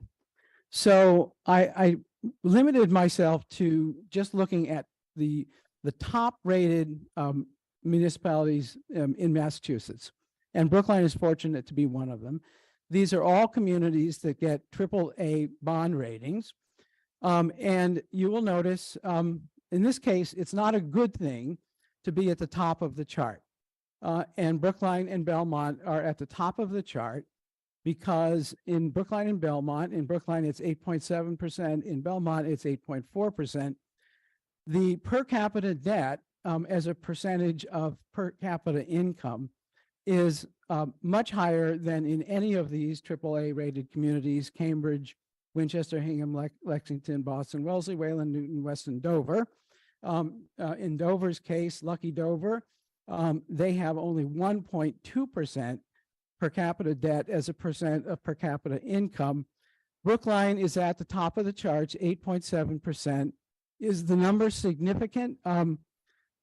Brookline's own debt policies say it is. Brookline's debt policies, which you'll find at the bottom of the page of the budget for FY24 that looks at our capital budgets, the policies call for a top of 6.6%, excuse me, 6.0%. 6% is the limit that we have set in our policies for how much of debt per capita as a percentage of debt of income per capita will we take? Why is that a good measure? Because it's above 6% that people begin to feel the pinch and become reluctant to approve additional projects. And it's also above 6% at which you are playing, kind of a dangerous game with the financial strength of the town, because you're borrowing at the limit of the ability of your people to pay. And so 8.7%, that's already at the top of the chart. Bad news, with Pierce added, that's going to climb to 10, 11, I believe, 12%, at which point we would be double what we set in our policies as the allowable, what we should respect as an allowable limit on our debt. And Devin, if you want to go to the final chart, there is a final chart, people will be glad to know. This next one indicates, I got to pull it up myself. This is AAA rated cities and towns ranked by their debt service as a percentage of their total budget. And here you'll see that we are at 10% of our total budget is going to debt service. And that again is higher than all except Belmont. It's higher than any of these other AAA rated communities. And by the way, that also is about to climb again as a result of the Pierce project. And once the Pierce project sets in, we will be in the indisputed champion of debt service as a percentage of our budget. So by these measures, which we traditionally have used, measures of, should we take a breather, think in very serious terms about the next step. By these measures, we are at beyond already above, before we even add Pierce, we are already above where we comfortably should be by these measures of debt. It's up to town meeting to decide whether they want to plunge further into the future of even higher debt, with the consequence of even less ability to fund additional needs of the town, and with the possibility that if anything catastrophic ever arose, we might not have the resources to deal with that eventuality. So this is why we have an authorization by the voters, as happened this last time around, but it's an authorization, it's not an appropriation. And this is why when town meeting takes this up, it's a serious decision. It requires knowledge of all of the facts, and it requires a 2/3 vote of town meeting. And I want people to know of these concerns and to talk about these concerns and to respond to these concerns. And then I think the town will be ready to vote. Thank you. Any other discussion? Oh, yeah. Yes. Okay, Miriam, I heard. I'd have been disappointed if there wasn't. So if I may, I think I promise to be much briefer.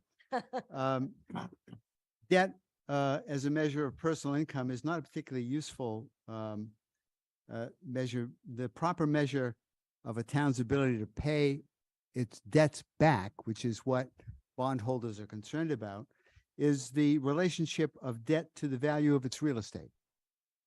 And while I don't have those numbers off the top of my head, I would suggest to you that Brookline is in very good shape, as witnessed by the fact that we continue to get AAA ratings very largely on the basis, on the basis of our financial policies and good management, to be sure, but also on the basis of our very strong tax base. I think it's also worth pointing out that if you chart the debt load on the town looking out 10 years, it begins to decline as a consequence of prior bond issues being paid off. So to take a snapshot and compare debt to the wrong measure strikes me as, being wrong, I guess is the best way to put it. Mike, the wrong measure is actually set in our policies. So I'm not quarreling you with can that. argue I'm with the telling you things it's that the set wrong in measure. our policies. I will say one more thing. Bernard and I attended a 8th grade civics class at Pierce yesterday. And Bernard unfortunately had to be online, but I was there in person, and we were sitting in an area where there were 8th grade students, probably about 15 of them or so.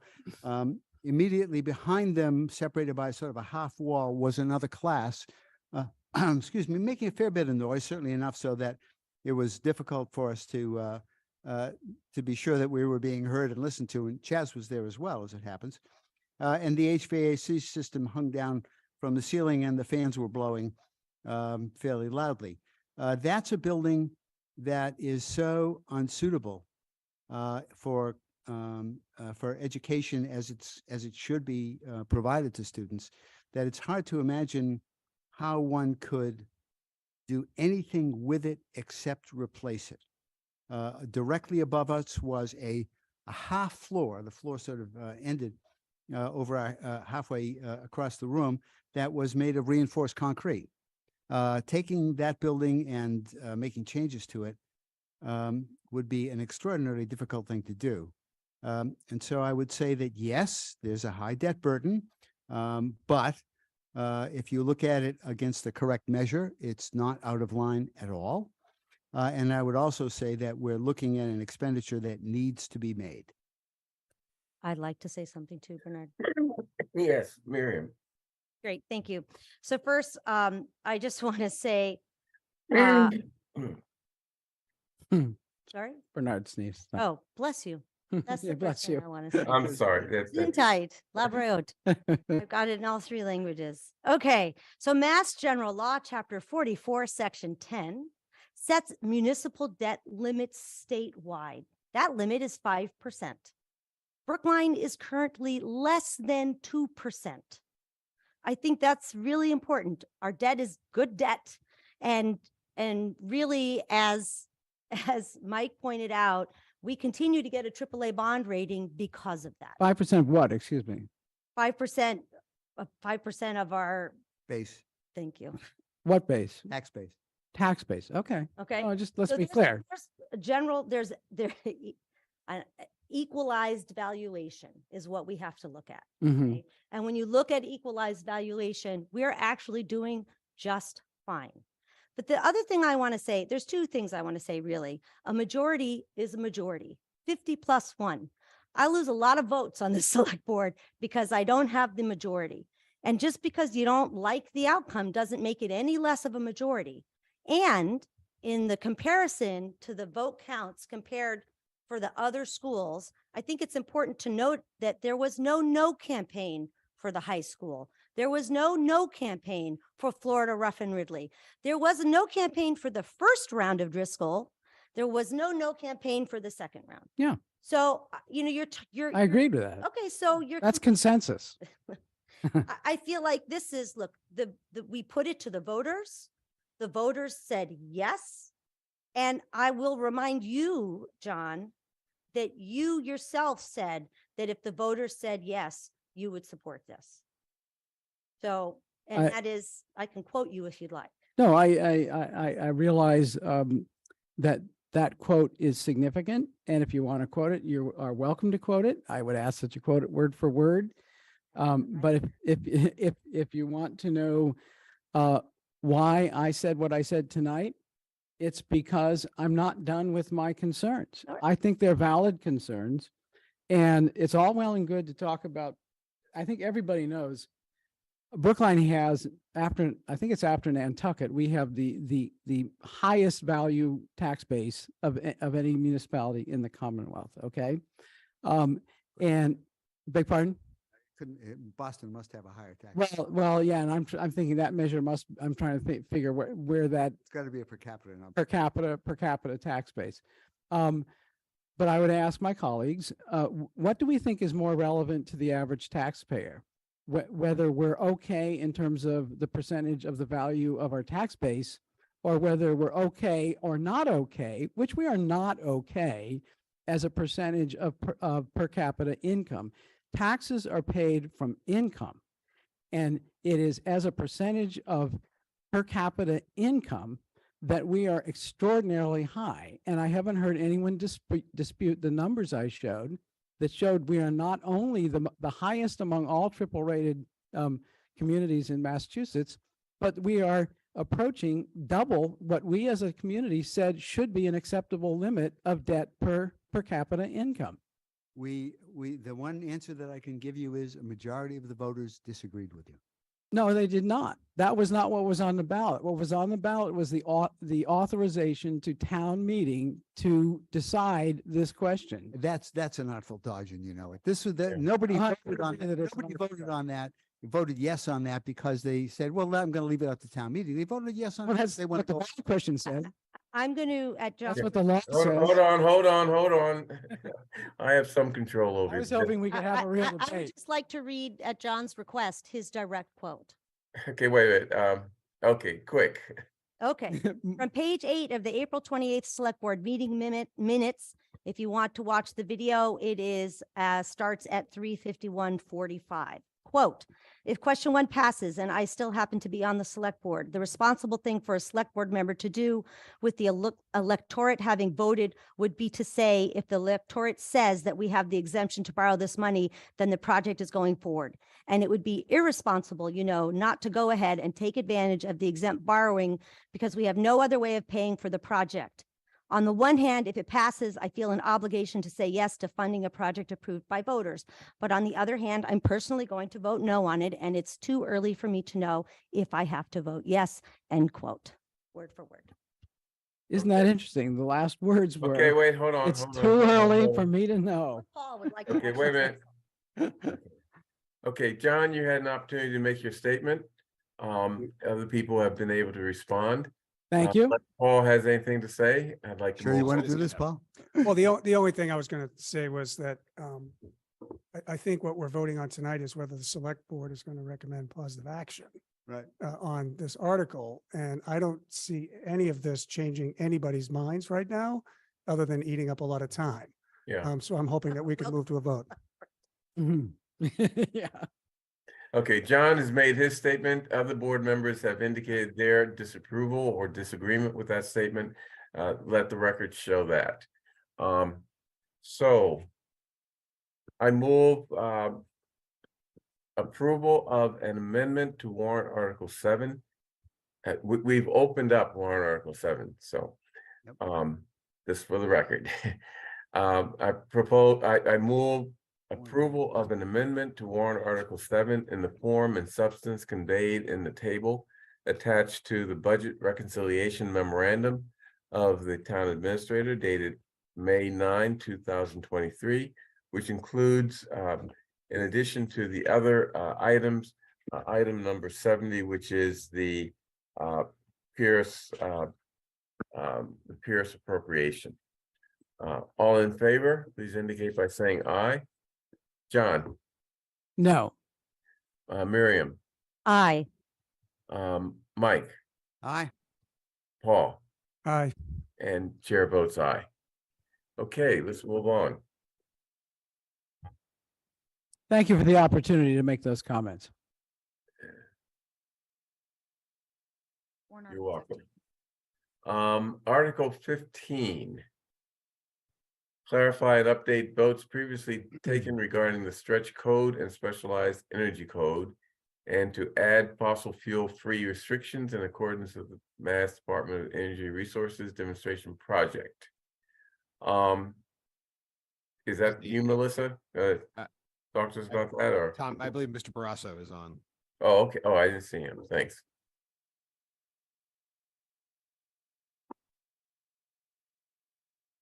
Tom Barrasso, tell us what we're voting on. And I take it we have to reopen this vote too. Yes, you do. Wendy Stahl filed an amendment that got approved by the moderator. That should be in your packet. She sent us the wrong version. Ugh. Oh, God. Hold on, I have the most recent one.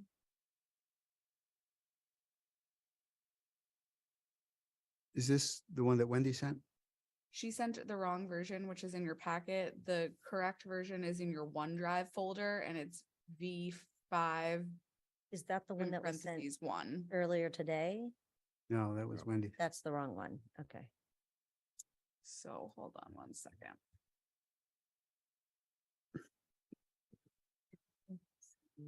discussion is gonna be long. No. I don't think so. You see that okay? Yes.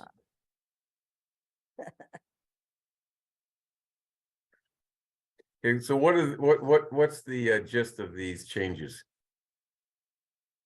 I see some minor typos, but a lot of red stuff. It looks like, I wonder if Tom Brasso could explain it for all of us. I mean, he may have stepped away. I know that this was coming up before advisory as well as the building commission. Oh, But my understanding was that it was surrounding condominiums. So there Yeah. was some language that was changed. This is about control of the building and whether or not you could impose the changes if let's say you're in a condo and you don't have the ability to access a system or something like that in order to implement when you're doing a renovation, that to not hold people harmless for things that they can't control. I believe that was kind of what they were trying to address.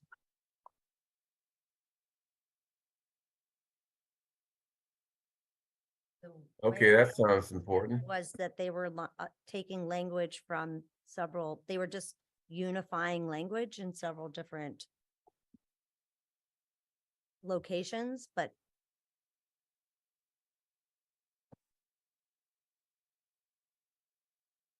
Excuse Okay, me. Devin, we skipped over Cynthia Julia in our interviews for commission for women. Why don't we go back to her and then we'll figure out this warrant article 15. All right, And I'm gonna we'll find promote. Tom Barrasso. we're fine, Tom. All right, I am promoting Cynthia Arnfeld, who is a candidate for the Brookline Commission for Women.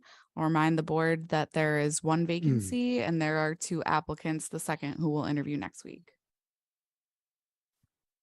Hi, Cynthia. Thanks so much for joining us. Hi.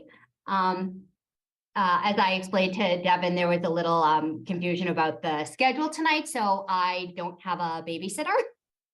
But future commission member, let's hope, is sitting right here with me, my daughter Zoe. Welcome, Zoe. She's in the RISE program at Lincoln. Being on the Women's Commission, an important issue for me is how we're helping women with special needs in our community. And there are a lot. And I have quite a bit of experience in diversity, equity, inclusion,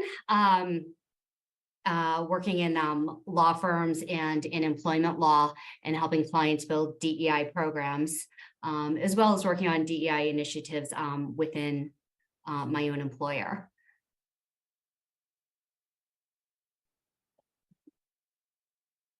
So talk to us about more specifically how you would see that experience as being valuable to the Women's Commission. I mean, of course, it's valuable in general, but be specific for us.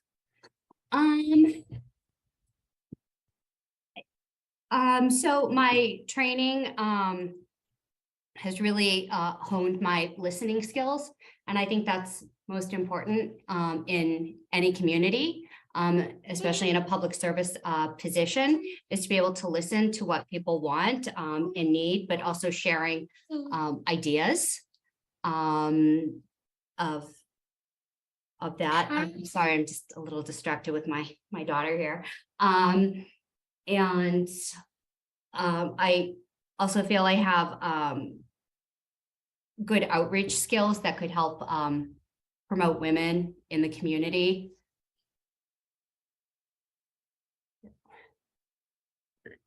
Sorry. Any other questions from the select board? So I'm for some reason I'm trying to click on your resume and it's telling me you do not have permission to view any content. So normally I would look at your resume, but if you could just give me a few words on what I would find if I could actually look at your resume, that would be, I would really appreciate that. Well, one word that I like to use to describe myself is resourceful. I've been a knowledge engineer, a librarian, and most recently, for the past 20 years, I've been in legal project management. Very helpful. Thank you. Devin, how many spots do we have? There's one vacancy. Thank There are you. 2 applicants. So give me a sense of what it means to be a legal project manager. I mean, I can figure it out, but you know, for the audience who has no clue as to what that means. So it's And the non-lawyers in the world. What is a legal project? so it's managing client matters efficiently. There is a large attention to budget management, staff allocation and resourcing. My role is even a bit broader than that, where I start off by identifying a process to manage a project. And then within that, managing This is interesting. the knowledge gained within that, knowledge learned, best practices, and documenting that. Okay, any other questions? I just want to thank you because I know especially how challenging it is as a parent, and I have a non-neurotypical child myself. So that extra added layer of making the world work for your child. So I appreciate that. Okay.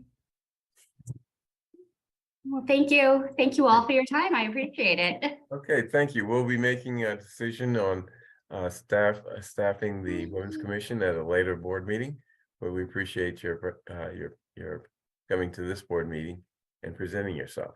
Okay. Thank you. Bye, Oh, Zoe. thank you. Good night. Good night. Right. Good night. Okay, have we found Tom Barrasso? I'm still working on getting a hold of him, but I think it makes sense to transition to your first public hearing. Okay, I'm actually here, so whenever you need. Aha. Okay. yeah, he's here.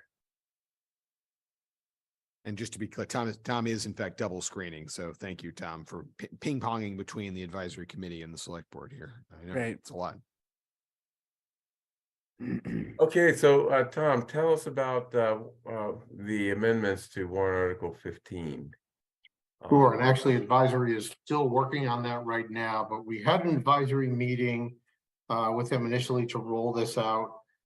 We had a vote of 8 in favor, 4 no, and 9 abstentions on the first go around. So it did come through with a favorable recommendation. However, the team of myself, Jonathan Simpson, Wendy Stahl from ZIAB, Lisa Cunningham, and others felt that we really needed to change the language, including Dan Bennett, the building commissioner. So we augmented the original warrant article to include better definitions for combustion equipment, what we actually meant by fossil fuel free, and in particular, major renovations and work area. And the reality was that the advisory really got hung up on the major renovations.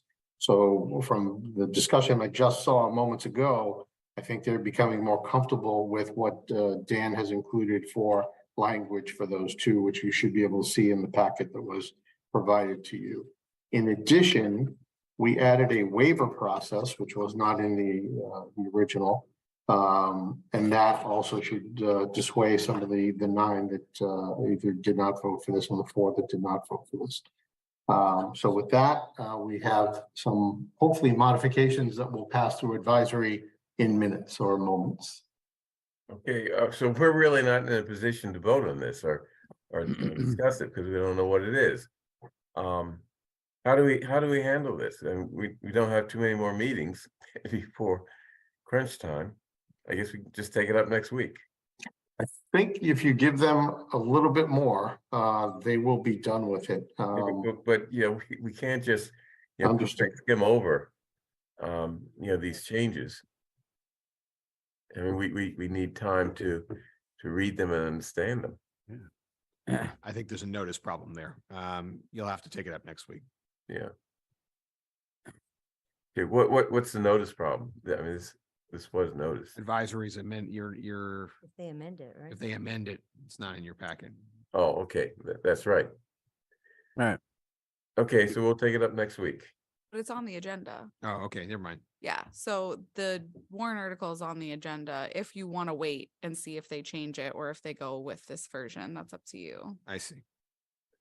So if they don't change it, we can vote, but if we don't have to vote if they don't change it. Well, it's very difficult to vote if not knowing. I think we're trapped. Yeah, I think you We're might. slaves to advisory in this Yeah. case. I recommend you So wait. we'll take it up later. Okay, Chair Green, may I just, through you, request to Tom Barrasso and the others. I don't know about the preference of others on this committee, but I find it much more useful to, at the end of a process that has included many red line sort of changes, rather than receive something with all of the, redlined out stuff and all of the added red text. Just give us a clean final version of this, or give us both. Yeah, both. Yeah, but the benefit of this process has been that a lot of people who really know this stuff, got together and did some fine tuning of the article. But by the time they finished, there were so many changes that I think those of us lay people will find it impossible to get our heads around it unless we just get a clean version of what we're actually putting into effect. yeah, and a clean version plus a summary of what the changes are. because Right, the changes are right. significant. So, Right. okay. Okay, great, thank you. Okay, next, noise bylaw waiver, which is a public hearing, and this relates to construction project at 44 Winslow Road. We have someone to speak on that. It looks like Jay Hersey. Are you speaking on this? I can actually. Looks Kevin like- Aruda is also here. Yeah, we'll let Kevin Aruda start. He's the applicant, and then I can also take some questions afterwards if you like. I'm here. Hi, all. So tell us about the project and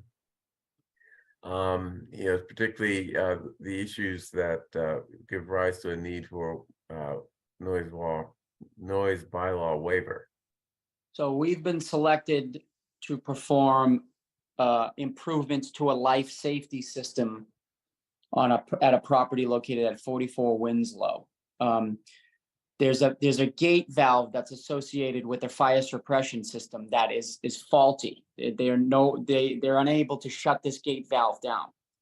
So it entails cutting out a section of the water main. And in order to shut this water main down and limit the disruption to local businesses and residents that would need the water main, it was suggested that we perform this work overnight when the businesses are closed. Thus, the need for the noise variance. What type of noise are we talking about? When the actual work takes place, it's going to be saws, pumps, and equipment such as heavy machinery and trucks. And you've given notice to the appropriate people who are butters? They have been notified, correct? Okay. Anything you want to add, Mr. Hersey? Yeah, no, just as Kevin stated, there's this particular water main on Winslow Road comes in through the back and feeds a bunch of the ComApp businesses that are in that area. And also, I believe there's one healthcare facility. So it makes sense to do this work at night. Have any of the abutters objected or raised issues with you? I haven't heard none. We haven't either. Okay. Any other questions from the select board? Yeah, I have a few. Miriam? Thank you. So I'm looking at the street view. This is a private residence. Tell me what's happening here. This is a development. This is a private residence that's being renovated. Give me some context. That's please. correct. Yeah, this is a private residence that's being renovated. And then my second question is, to me, my problem with the noise bylaw is, it's for the entire night. It's from like 11, it's like all night. Like if I were living next to you, and I had kids and there's no like 3 a.m. coming where I'll be able to get some peace and quiet, that worries me a little bit. So I'm just curious, is this really going to take, can you give me an idea of how long this work will take? Assuming there's a good water main shutdown, it should take about 3 to 5 hours max. Again, assuming there's no issues with the shutdown or any unforeseen conditions. The majority of the preparatory work is going to be done on Saturday, the 13th, digging the hole, getting it ready. That would be done on Saturday. Okay. The physically cutting the main out and replacing those parts, we anticipate to take 3 to 5 hours, assuming all goes well. And that's gonna be on Sunday? That would be Monday night, 11 p.m., Monday, the 15th, Monday night into Tuesday. Bernard? Yes, Mike?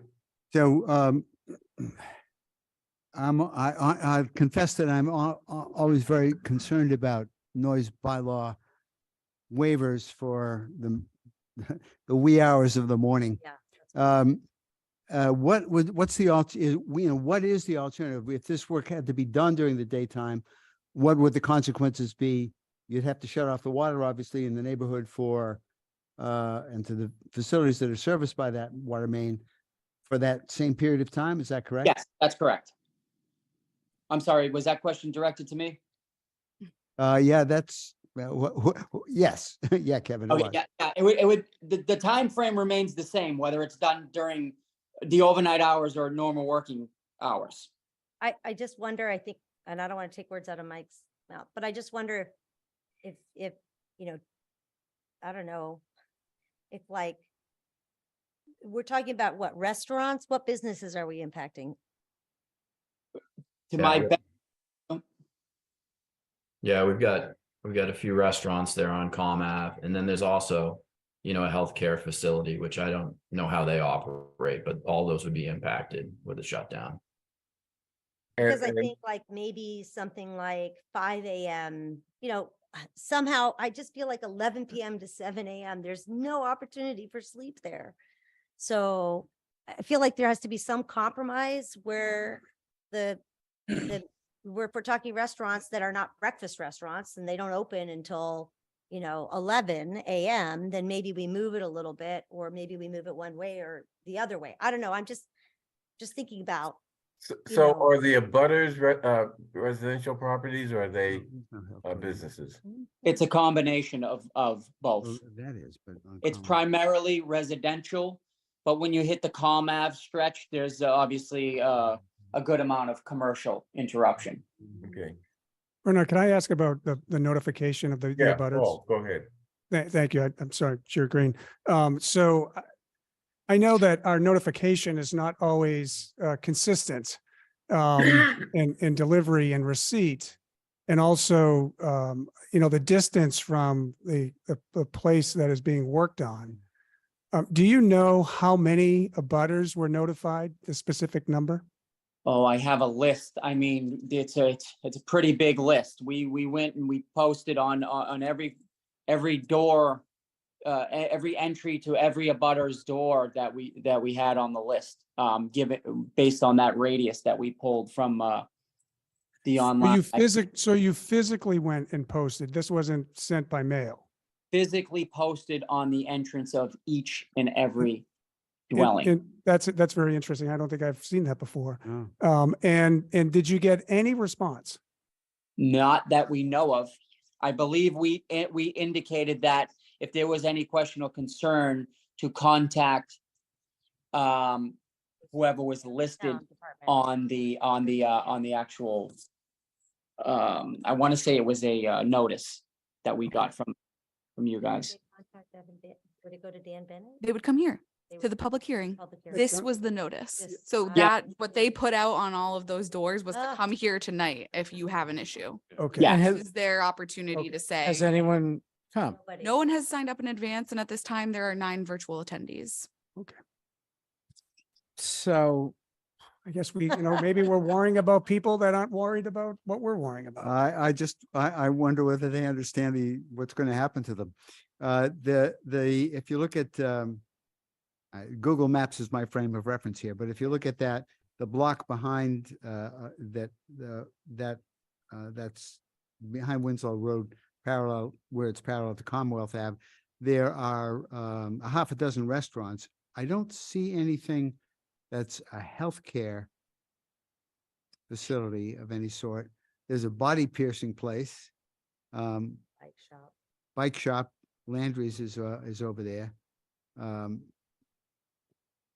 So, so what I'm thinking is that these are places that Hunan Kitchen, Pasta Bar, Fauviette's, these are, with the exception of a couple of pizzeria, are places that aren't busy in the morning. And I'm just wondering whether, if you start at 6 a.m, this would be a better, have lesser impact on, certainly have lesser impact on the residents. I mean, that's kind of my feeling. Just move the time. That's interesting. Even 5 a.m. or 6 a.m. And then looking at this map anyway, the only place that Mike and I see that might be affected is Fuel America. So, because that's a coffee shop. Yeah. All of the rest are, Hunan is not going to be open until 11:30 or 12. Well, just the only issue is if they They'll have to have if they went door to door and they and they put these on the door and it was to come this evening, knowing coffee shops, Yeah. they have very slim margins, and to lose 4 or 5 hours in the morning is a It's a significant hit for them, day's right? That's revenue down the drain. Yeah. right. I think Right. And that's going to impact the the wait staff and tips and stuff like that. So if no one's here, is there anybody signed up for public comment? We do have a hand raised. All right. Chair Green, you want to open the public hearing? fair point. You're on mute, Bernard. Bernard, you're on mute. I apologize. Let's open the public hearing, and just remember, we should find a way to make this work. Yeah. Oh, yeah, I don't think any of us are saying no, Bernard. Yeah, We're just okay. trying to figure out we're just trying to balance the impact. Yeah, okay. I see. Yolanda Rodriguez? Yes, hello, can you hear me? Yes, We we can. can. Thank you. I just wanted to say, I live on Osborne Road, which is one street before, depending on how you're going toward Commonwealth Avenue to Winslow Road. And I can see from my back window, the house that you're talking about, because my backyard is contiguous to the one across the street from it on Winslow Road. I never knew about this at all until today when I looked at the agenda for the select board. And I am on listening because I didn't know anything at all about it. I don't have children in the house, so it's just, it won't be the first night I stay up because of noise. But I don't know how you decided the perimeter of the people to be notified, but there are children on the street. And so I just wanted to say, I don't know if you did anything on Osborne Road, but nothing was left at my door or any contact of any kind. Thank you. Thank you, Yolanda. Any other public comments? At this time, there are 9 attendees virtually and none in person. Okay, so give us a sense of the type of noise again that we're talking about here. You're cutting into some pipes that requires a machine-powered saw or whatever you call it. Yeah, we've used a gas-powered Look road at all the saw. houses. I can't believe that nobody. You're going to have a big abrasive wheel on it, right? That's correct. Yeah, I mean, we've got a diamond blade on it. We've got, I mean, obviously there'll be trucks there. We'll have equipment to be removing the pieces of pipe and installing them. Trucks backing up, air compressors going. Yeah, And this is just a one-day event? This will be multiple days. The first day will be Saturday during the normal working. That's when you prepare things. Yes, and then the actual water main shutdown and cutout will be the Monday following. And anything beyond that? I want to say no, assuming all goes well. Is there any way you could, There's a level of uncertainty when it comes to dealing with unforeseens. yeah, Such as, no, that's understood in all situations. Are you able to buffer the sound? I'm not sure how that even would work, but let me just ask that anyway. unfortunately not. I mean, and just to throw it out there, I think everybody involved would prefer doing it during daylight, normal working hours. It's just in terms of the interruption to those businesses. It was agreed that overnight would be less impactful. Oh. Yeah. What about the suggestion that you start at a different time? We're on board with making it as smooth as possible for all involved. And if that's, during the day, we can make accommodations to do so. The only issue that arises just quickly is the matter of the notifications that we already put out. We've already indicated that we'd be working during those days, during those times, and we would have to repost. So just, the dates would change. Because now we'd have to indicate that we still have to notify of the shutdown to the affected parties of the water main shutdown. If, let's say, for example, we move it out the following week, but it's during the day, we still have to notify of the shutdown. Mm-hmm. Right. But we would have to come to an agreement in terms of what working hours work best for everybody. It's also important to remember too, that we want the water back on for the people that live there in the morning to get ready and get out the door. Yeah. Chair Green, I had a question if I may. John, yes. So, I mean, I think we're all familiar with getting that notice that we occasionally get that says there will be work on a water main or whatever. It'll be from, 11 o'clock in the morning until 4 o'clock in the afternoon. You will lose water to your address, whatever. I've never known, work to be done in the middle of the night when it could be done during the day with, the simple expedience of notifying people that there'll be a few hours during the day when they should plan, not to have water at the tap. I don't know why this approach was taken with this particular. I haven't heard a reason offered as to why this is a better approach than the during the day approach. And I'm finding it really hard to understand how in a neighborhood with houses, abutting houses, notification could have been sent to all of these individual homeowners.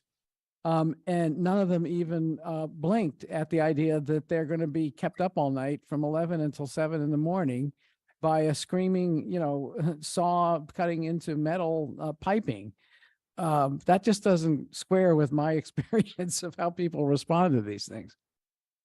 Well, I don't doubt that they posted the notice. The question is, did anybody Read it. pay attention, Right. and recognize what it meant to them? Right. Well, Yeah. Yolanda Did said, they notice the AM as opposed to thinking? it Well, was But PM? yeah, well, Yolanda didn't get the notice and she can see the structure from her back door. So that's why I asked Yeah. how It's many a notices. 300-foot radius.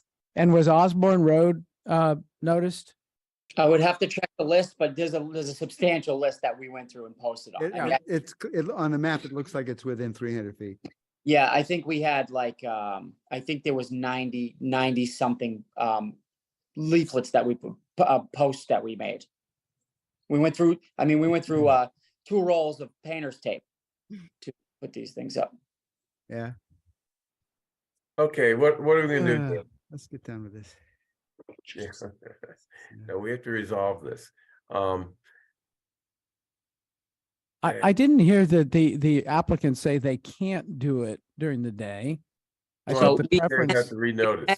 During the day. It was Right. just, it was the impact on the businesses that are affected by this shutdown was the concern.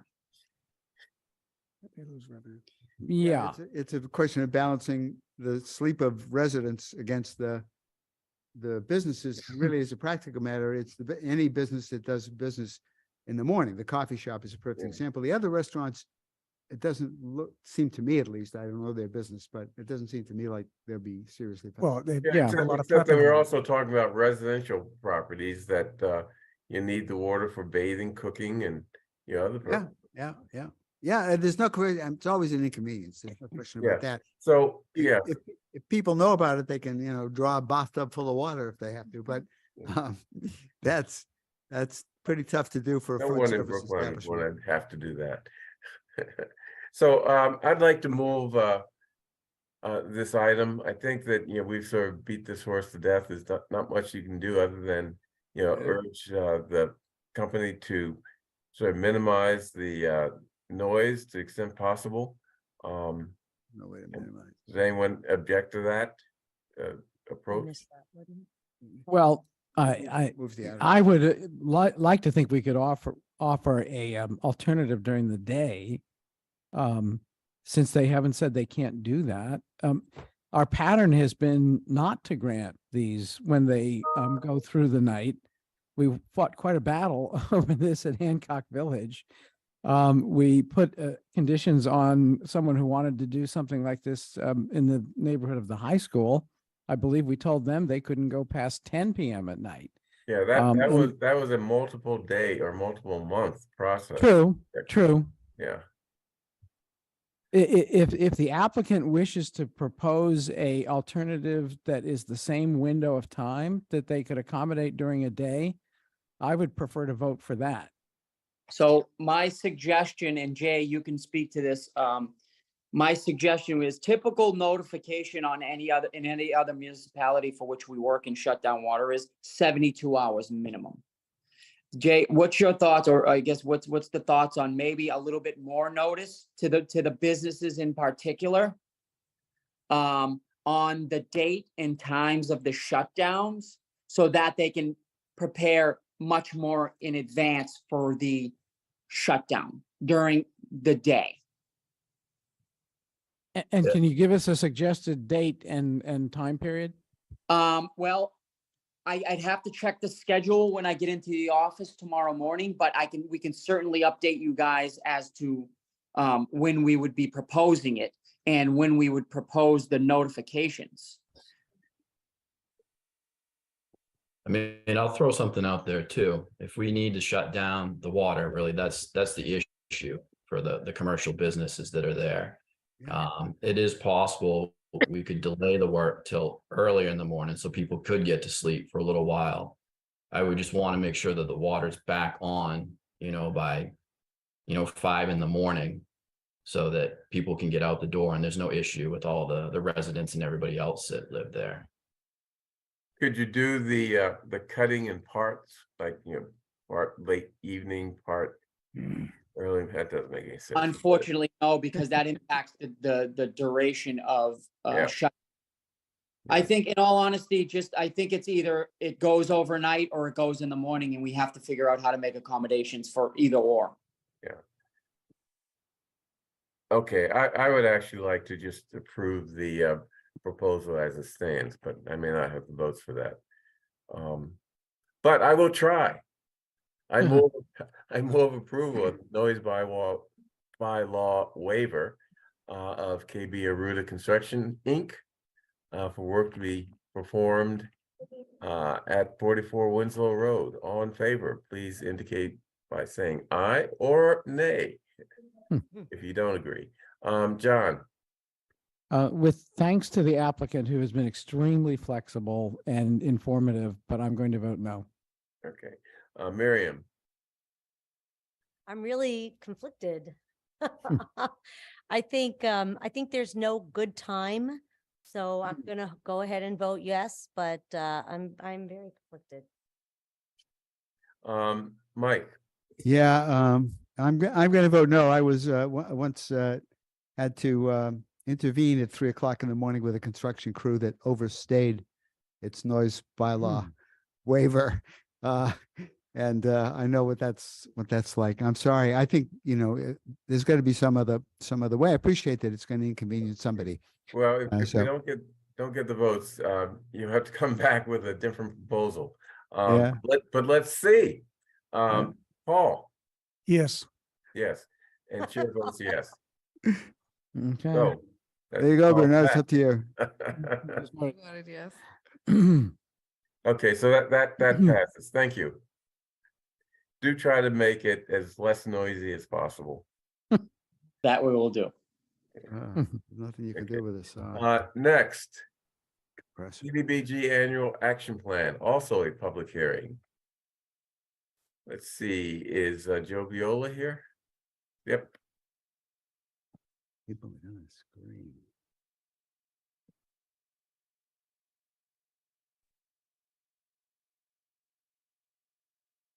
Joe, evening, talk to us about the annual action plan. Sure. Good evening, Joe Viola, Assistant Director for Community Planning. This is the second select board agenda item in the past month related to the CDBG Advisory Committee's recommendations for fiscal year 24.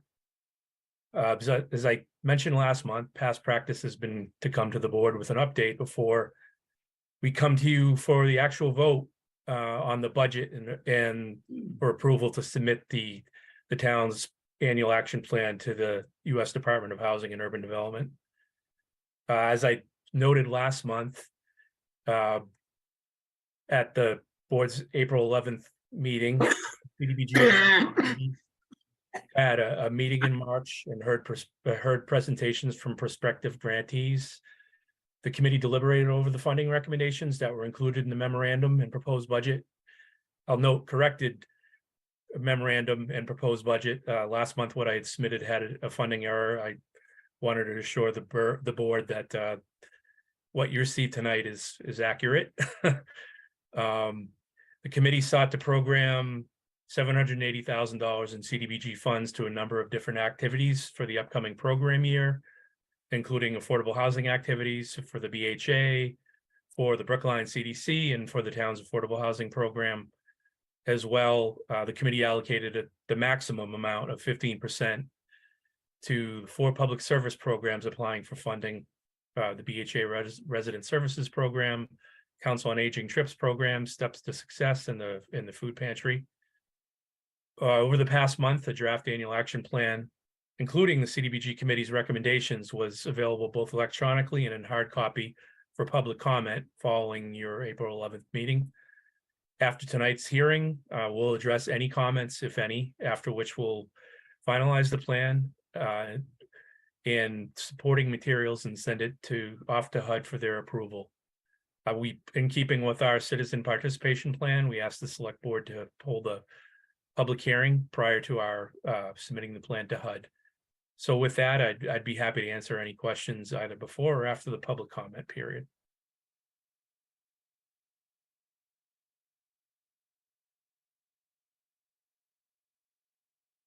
Bernard, you're on mute. Sorry, yeah, I have to get myself on mute because I'm coughing a lot. Okay. You get a lot of coffee tonight. Yeah.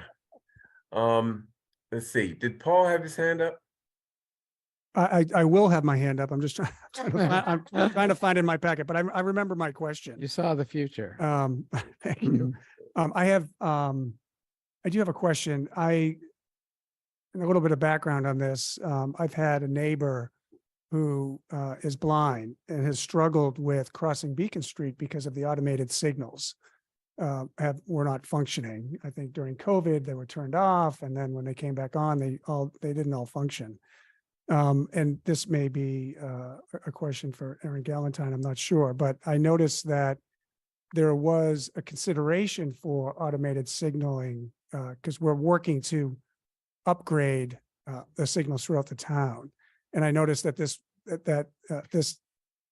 money for that did not make the cut. And I was just wondering, Joe, why is that? Is it because it's being funded through another source? I'll just clarify that the budget we include for your review includes past years, projects that were funded in past years, just so the board can have a sense of what was funded last year. I can tell you that is it APS? Yeah, I think it's APS or ASP. I forget what it's Yeah. called. So actually, the Public Works Department had they were funded for 2 years concurrently to replace the pedestrian. I can't remember what APS stands for. I think they're Yeah, pedestrian. automated activity. pedestrian signaling. I think is Yeah. what it stands for. So it's not that they didn't make the cut this year. It's that they had in the prior 2 fiscal years had been funded for that project. They didn't apply for it this year. So hopefully they were able to use that funding to address their top priority APS replacements or installations, but so I apologize for the confusion in the budget, but we That's just. okay. Okay. So your snapshot point of is what was funded. they did not make a request for APS funding this. Okay, thank you so Correct. much. Fun Correct. fact, can I just add a little fun fact? Because I'm on the Disability Commission and we have actually had to have public hearings about families nearby those APS complaining about. I them. Fun fact. So. Complaining about what, Miriam? What? What were they complaining about? The beeping sound. Oh, the beeping sound. So kudos to Todd Corain when he was here and DPW who tried exceedingly to an unbelievable extent to try to accommodate everyone while still making those intersections accessible. And these really are important because if for those that don't know, the light, the button that you would normally push emits a sound. Mhm. And I didn't realize this until this individual grabbed me and said, I can't find the walk signal Yep. because it's not emitting the sound. So imagine you're trying to go to Trader Joe's and you're unable to find the safe passage across the street. So this really is an important issue. 100%. Yep. Okay, any other questions before we open up the public hearing? No? Okay, let's open the public hearing. Devin, who do we have lined up to speak, if anyone? No one has signed up in advance for this public hearing. At this time, there are 10 virtual attendees and none in person. No one is using the hand raise or Q&A feature to indicate they'd like to make a comment. Okay, let us close the public hearing. And any further discussion? Hearing none, I move approval of the CDBG Annual Action Plan for fiscal year 2024. All in favor, please indicate by saying aye. John? Aye. Miriam? Aye. Mike? Aye. Paul? Aye. And chair votes aye. Thank you, Joe. I'm sorry, but our Chair Green, I there were some suggested votes in the memorandum. Oh, I'm sorry. I apologize for that. I should have noted that. Well, no, I should have noticed when I went through that stuff, though. Let me find it. Yeah, it's on page 151 of the Yeah. packet. I was just gonna say. Okay, 151. Could just say as referenced in the packet. if Yes, you could just, right, yeah, you could. 151.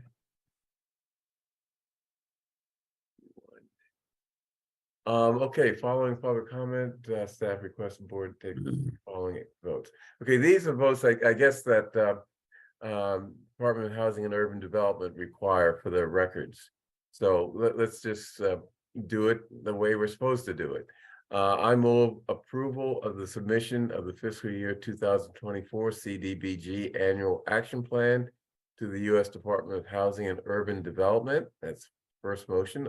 All in favor, please indicate by saying aye. John? Aye. Miriam? Aye. Mike? Aye. Paul? Aye. And chair votes aye. I move approval to authorize the chair or his designee to execute the application for federal assistance, FF 424, and other certifications required for submission of the annual action plan. All in favor, please indicate by saying aye. John? Aye. Aye. Miriam? Aye. Mike? Aye. Paul? Aye. And chair votes aye.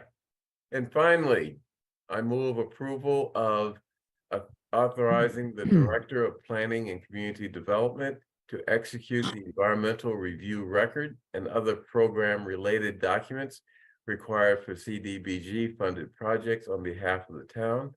All in favor, please indicate by saying aye. John? Aye. Miriam? Aye. Mike? Aye. Paul? Aye. And chair votes aye. Thank you, finally. Thank you very much. And we all appreciate the work that you do in connection with this program. I believe this year we had $3 million plus in dollars plus in applications, and what, 700 and some $1,000 to give away. So a lot of people were very, very disappointed, and it was very, very difficult for the committee to make those hard decisions.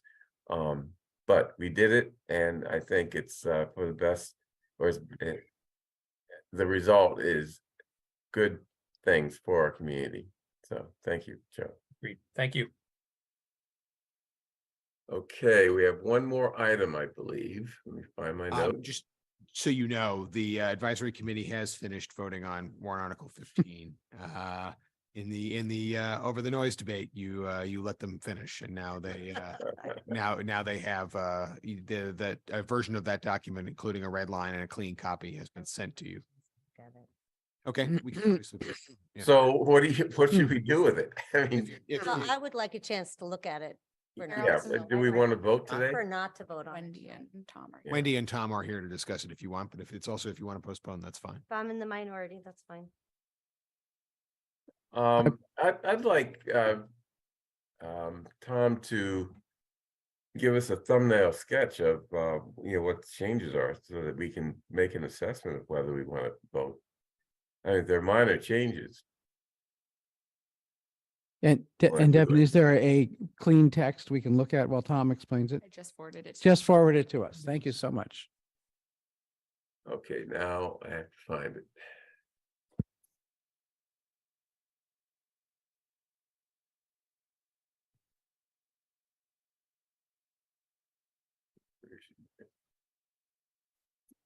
But not you, John. Oh, It was the other JV. I was going to say, I'm staring. Mhm. Okay. You send it to me now, right? Yes. Okay. It is also in your OneDrive folder. I see it. Okay. Okay, so the red Hmm. text, or the red text is what the advisory committee added? No, this is the version that we amended. So advisory did not make any changes. So the changes that were made by the team, which included myself, Wendy, Jonathan Simpson, and Dan Bennett, and Paul Campbell, Lisa Cunningham, and probably a couple of others that I'm forgetting, made these changes based on the initial advisory committee feedback and vote that they took. This evening's vote was 23 in favor, 1 opposed, and 1 abstention. Okay. And they did not make any further changes, Okay, so wait, we've already voted on this, right? not the amendment that you see before you with the red highlights. Okay, not your amendments. Okay. Bernard, you voted the article as filed, and then the advisory committee kind of, did what they do and made changes, so. Okay, so I'm looking at in my version, the text is blue, but those are your changes, and it looks like it includes definitions. And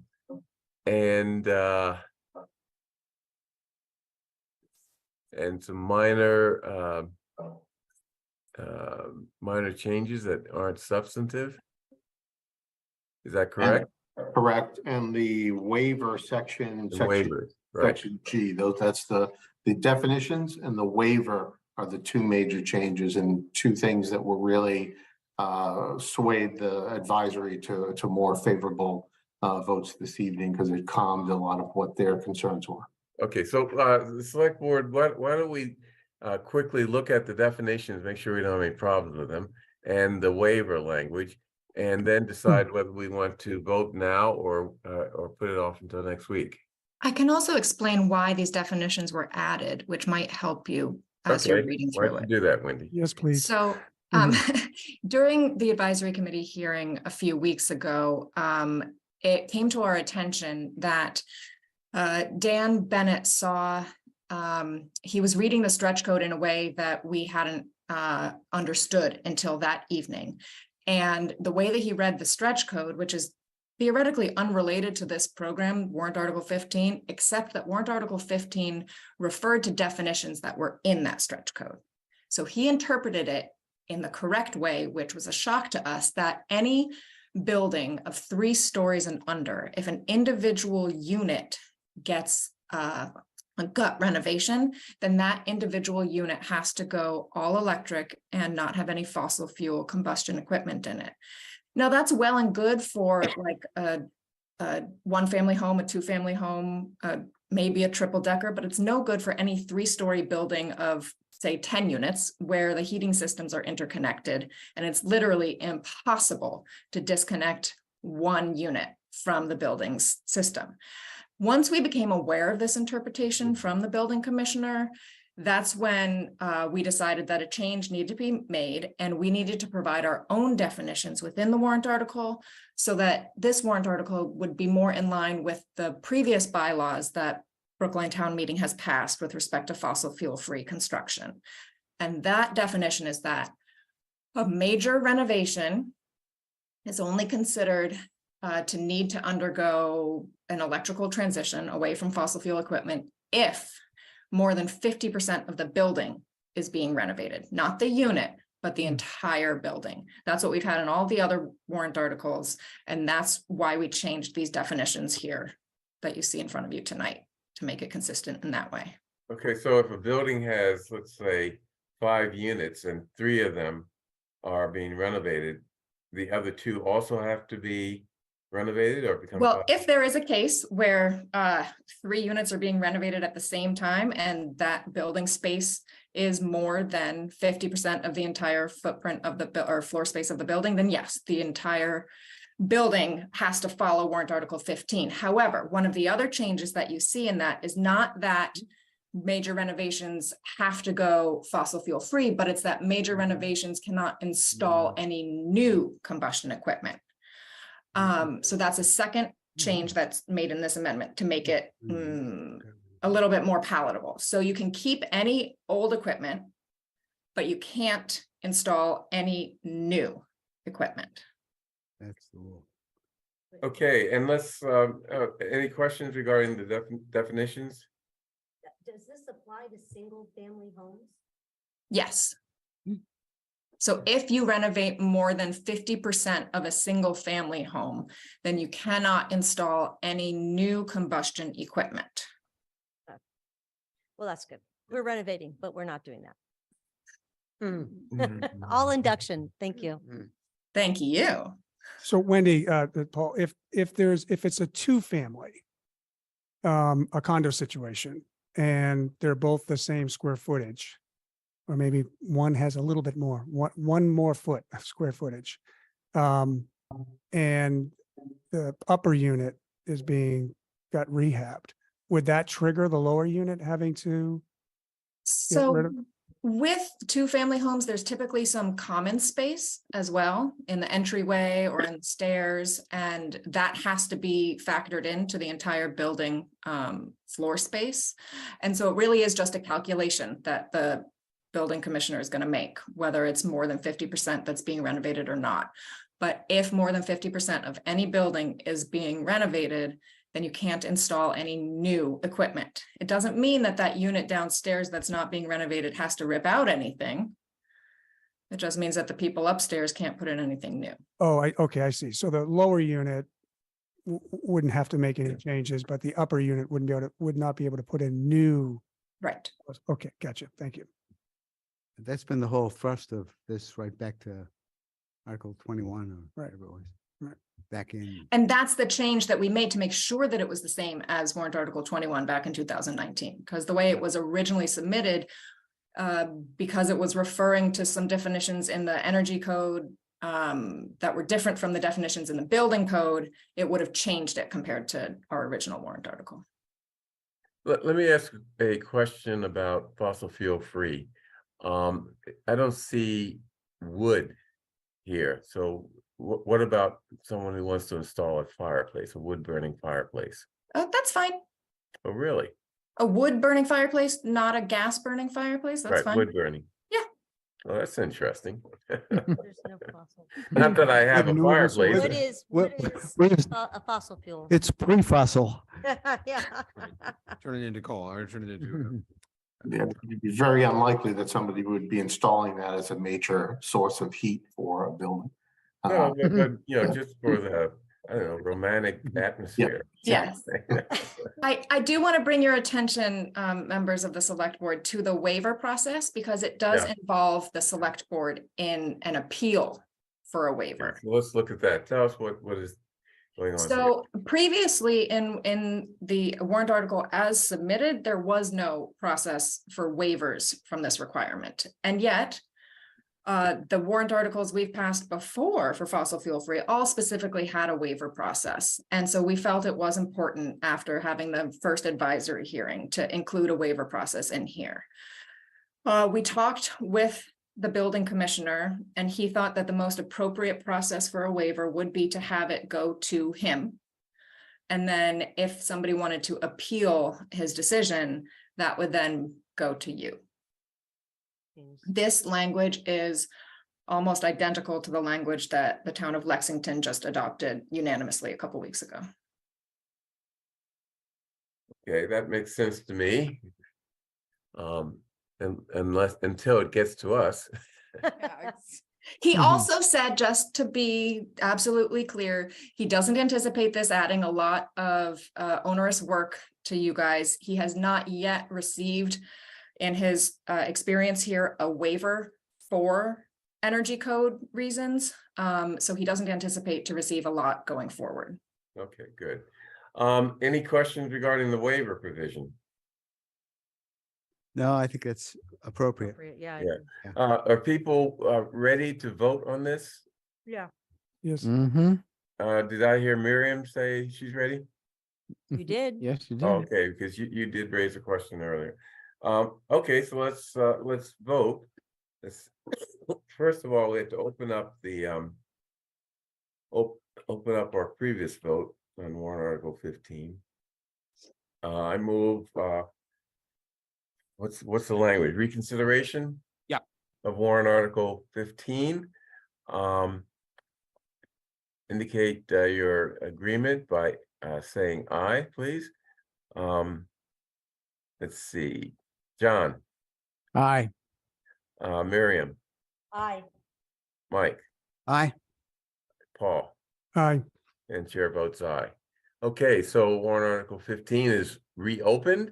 So I would like to vote approval of warrant article 15 as amended by the advisory committee and who else amended it? It's amended by the petitioners. By the petitioners, okay. As amended by the petitioners and the advisory committee, as shown in the document that we reviewed here at the select board. All in favor, please indicate by saying aye. John, Aye. Miriam, Aye. Mike, Aye. Paul, Aye. and chair votes aye. Thank you. That wasn't as difficult as I thought it would be. Thank you. Thank you and good night. Good night. Okay, let me find my notes here. Okay, boards and commissions appointments, the last item on our agenda, unless Devin snuck something else on it, which you didn't do, I hope.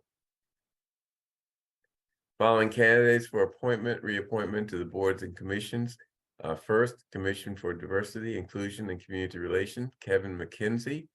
I move approval of Kevin McKenzie for appointment to the Diversity, Inclusion, and Community Relations Commission. All in favor, please indicate by saying aye. John, Aye. Miriam, I sure hope so. I asked him to apply. Aye. Aye. Oops, could sorry. learn things. Could Called learn aye. things subsequently. Mike, Aye. Paul. Bernard, I was not here for the interview Oh. process, so I'm going to abstain. Okay. And chair votes aye. Next, the naming committee. Now, I am told that we need to vote the full slate, which we did not do previously, and the full slate is in our packet. I assume people looked at it. Any questions or anything else? No? I move approval of the slate for the naming committee as presented in our packet. All those in favor, please indicate by saying aye. John? Bernard, I have to ask if someone could read those names out loud, please. Again, the link doesn't give me the list of names. I've got 'em. Sorry. David Mark Goldstein, who's the advisory committee appointee. Elizabeth Armstrong is the Preservation Commission appointee. James Carroll is the Parks and Rec Commission appointee. David Perlman is the School Committee appointee. Adina Walker is the CDICR appointee. Pamela Roberts is the Select Board appointee. Kevin McKenzie would be the alternate member from the Select Board, and Harry Friedman would be the final Select Board member. Okay, so Kevin McKenzie is on both the Diversity Commission as well as the Naming Committee. As an alternate. He's an alternate on the naming All right, committee. okay, yes. Okay, all those in favor, please indicate by saying aye. John? Aye. Miriam? Aye. Mike? Aye. Paul? Abstain. And chair votes aye. Okay, that's the end of our agenda. And let's make it the end of our meeting. Good for you. Thank you. Give Get us- better. yeah. Get better soon. All right. I'm getting better as we live and breathe.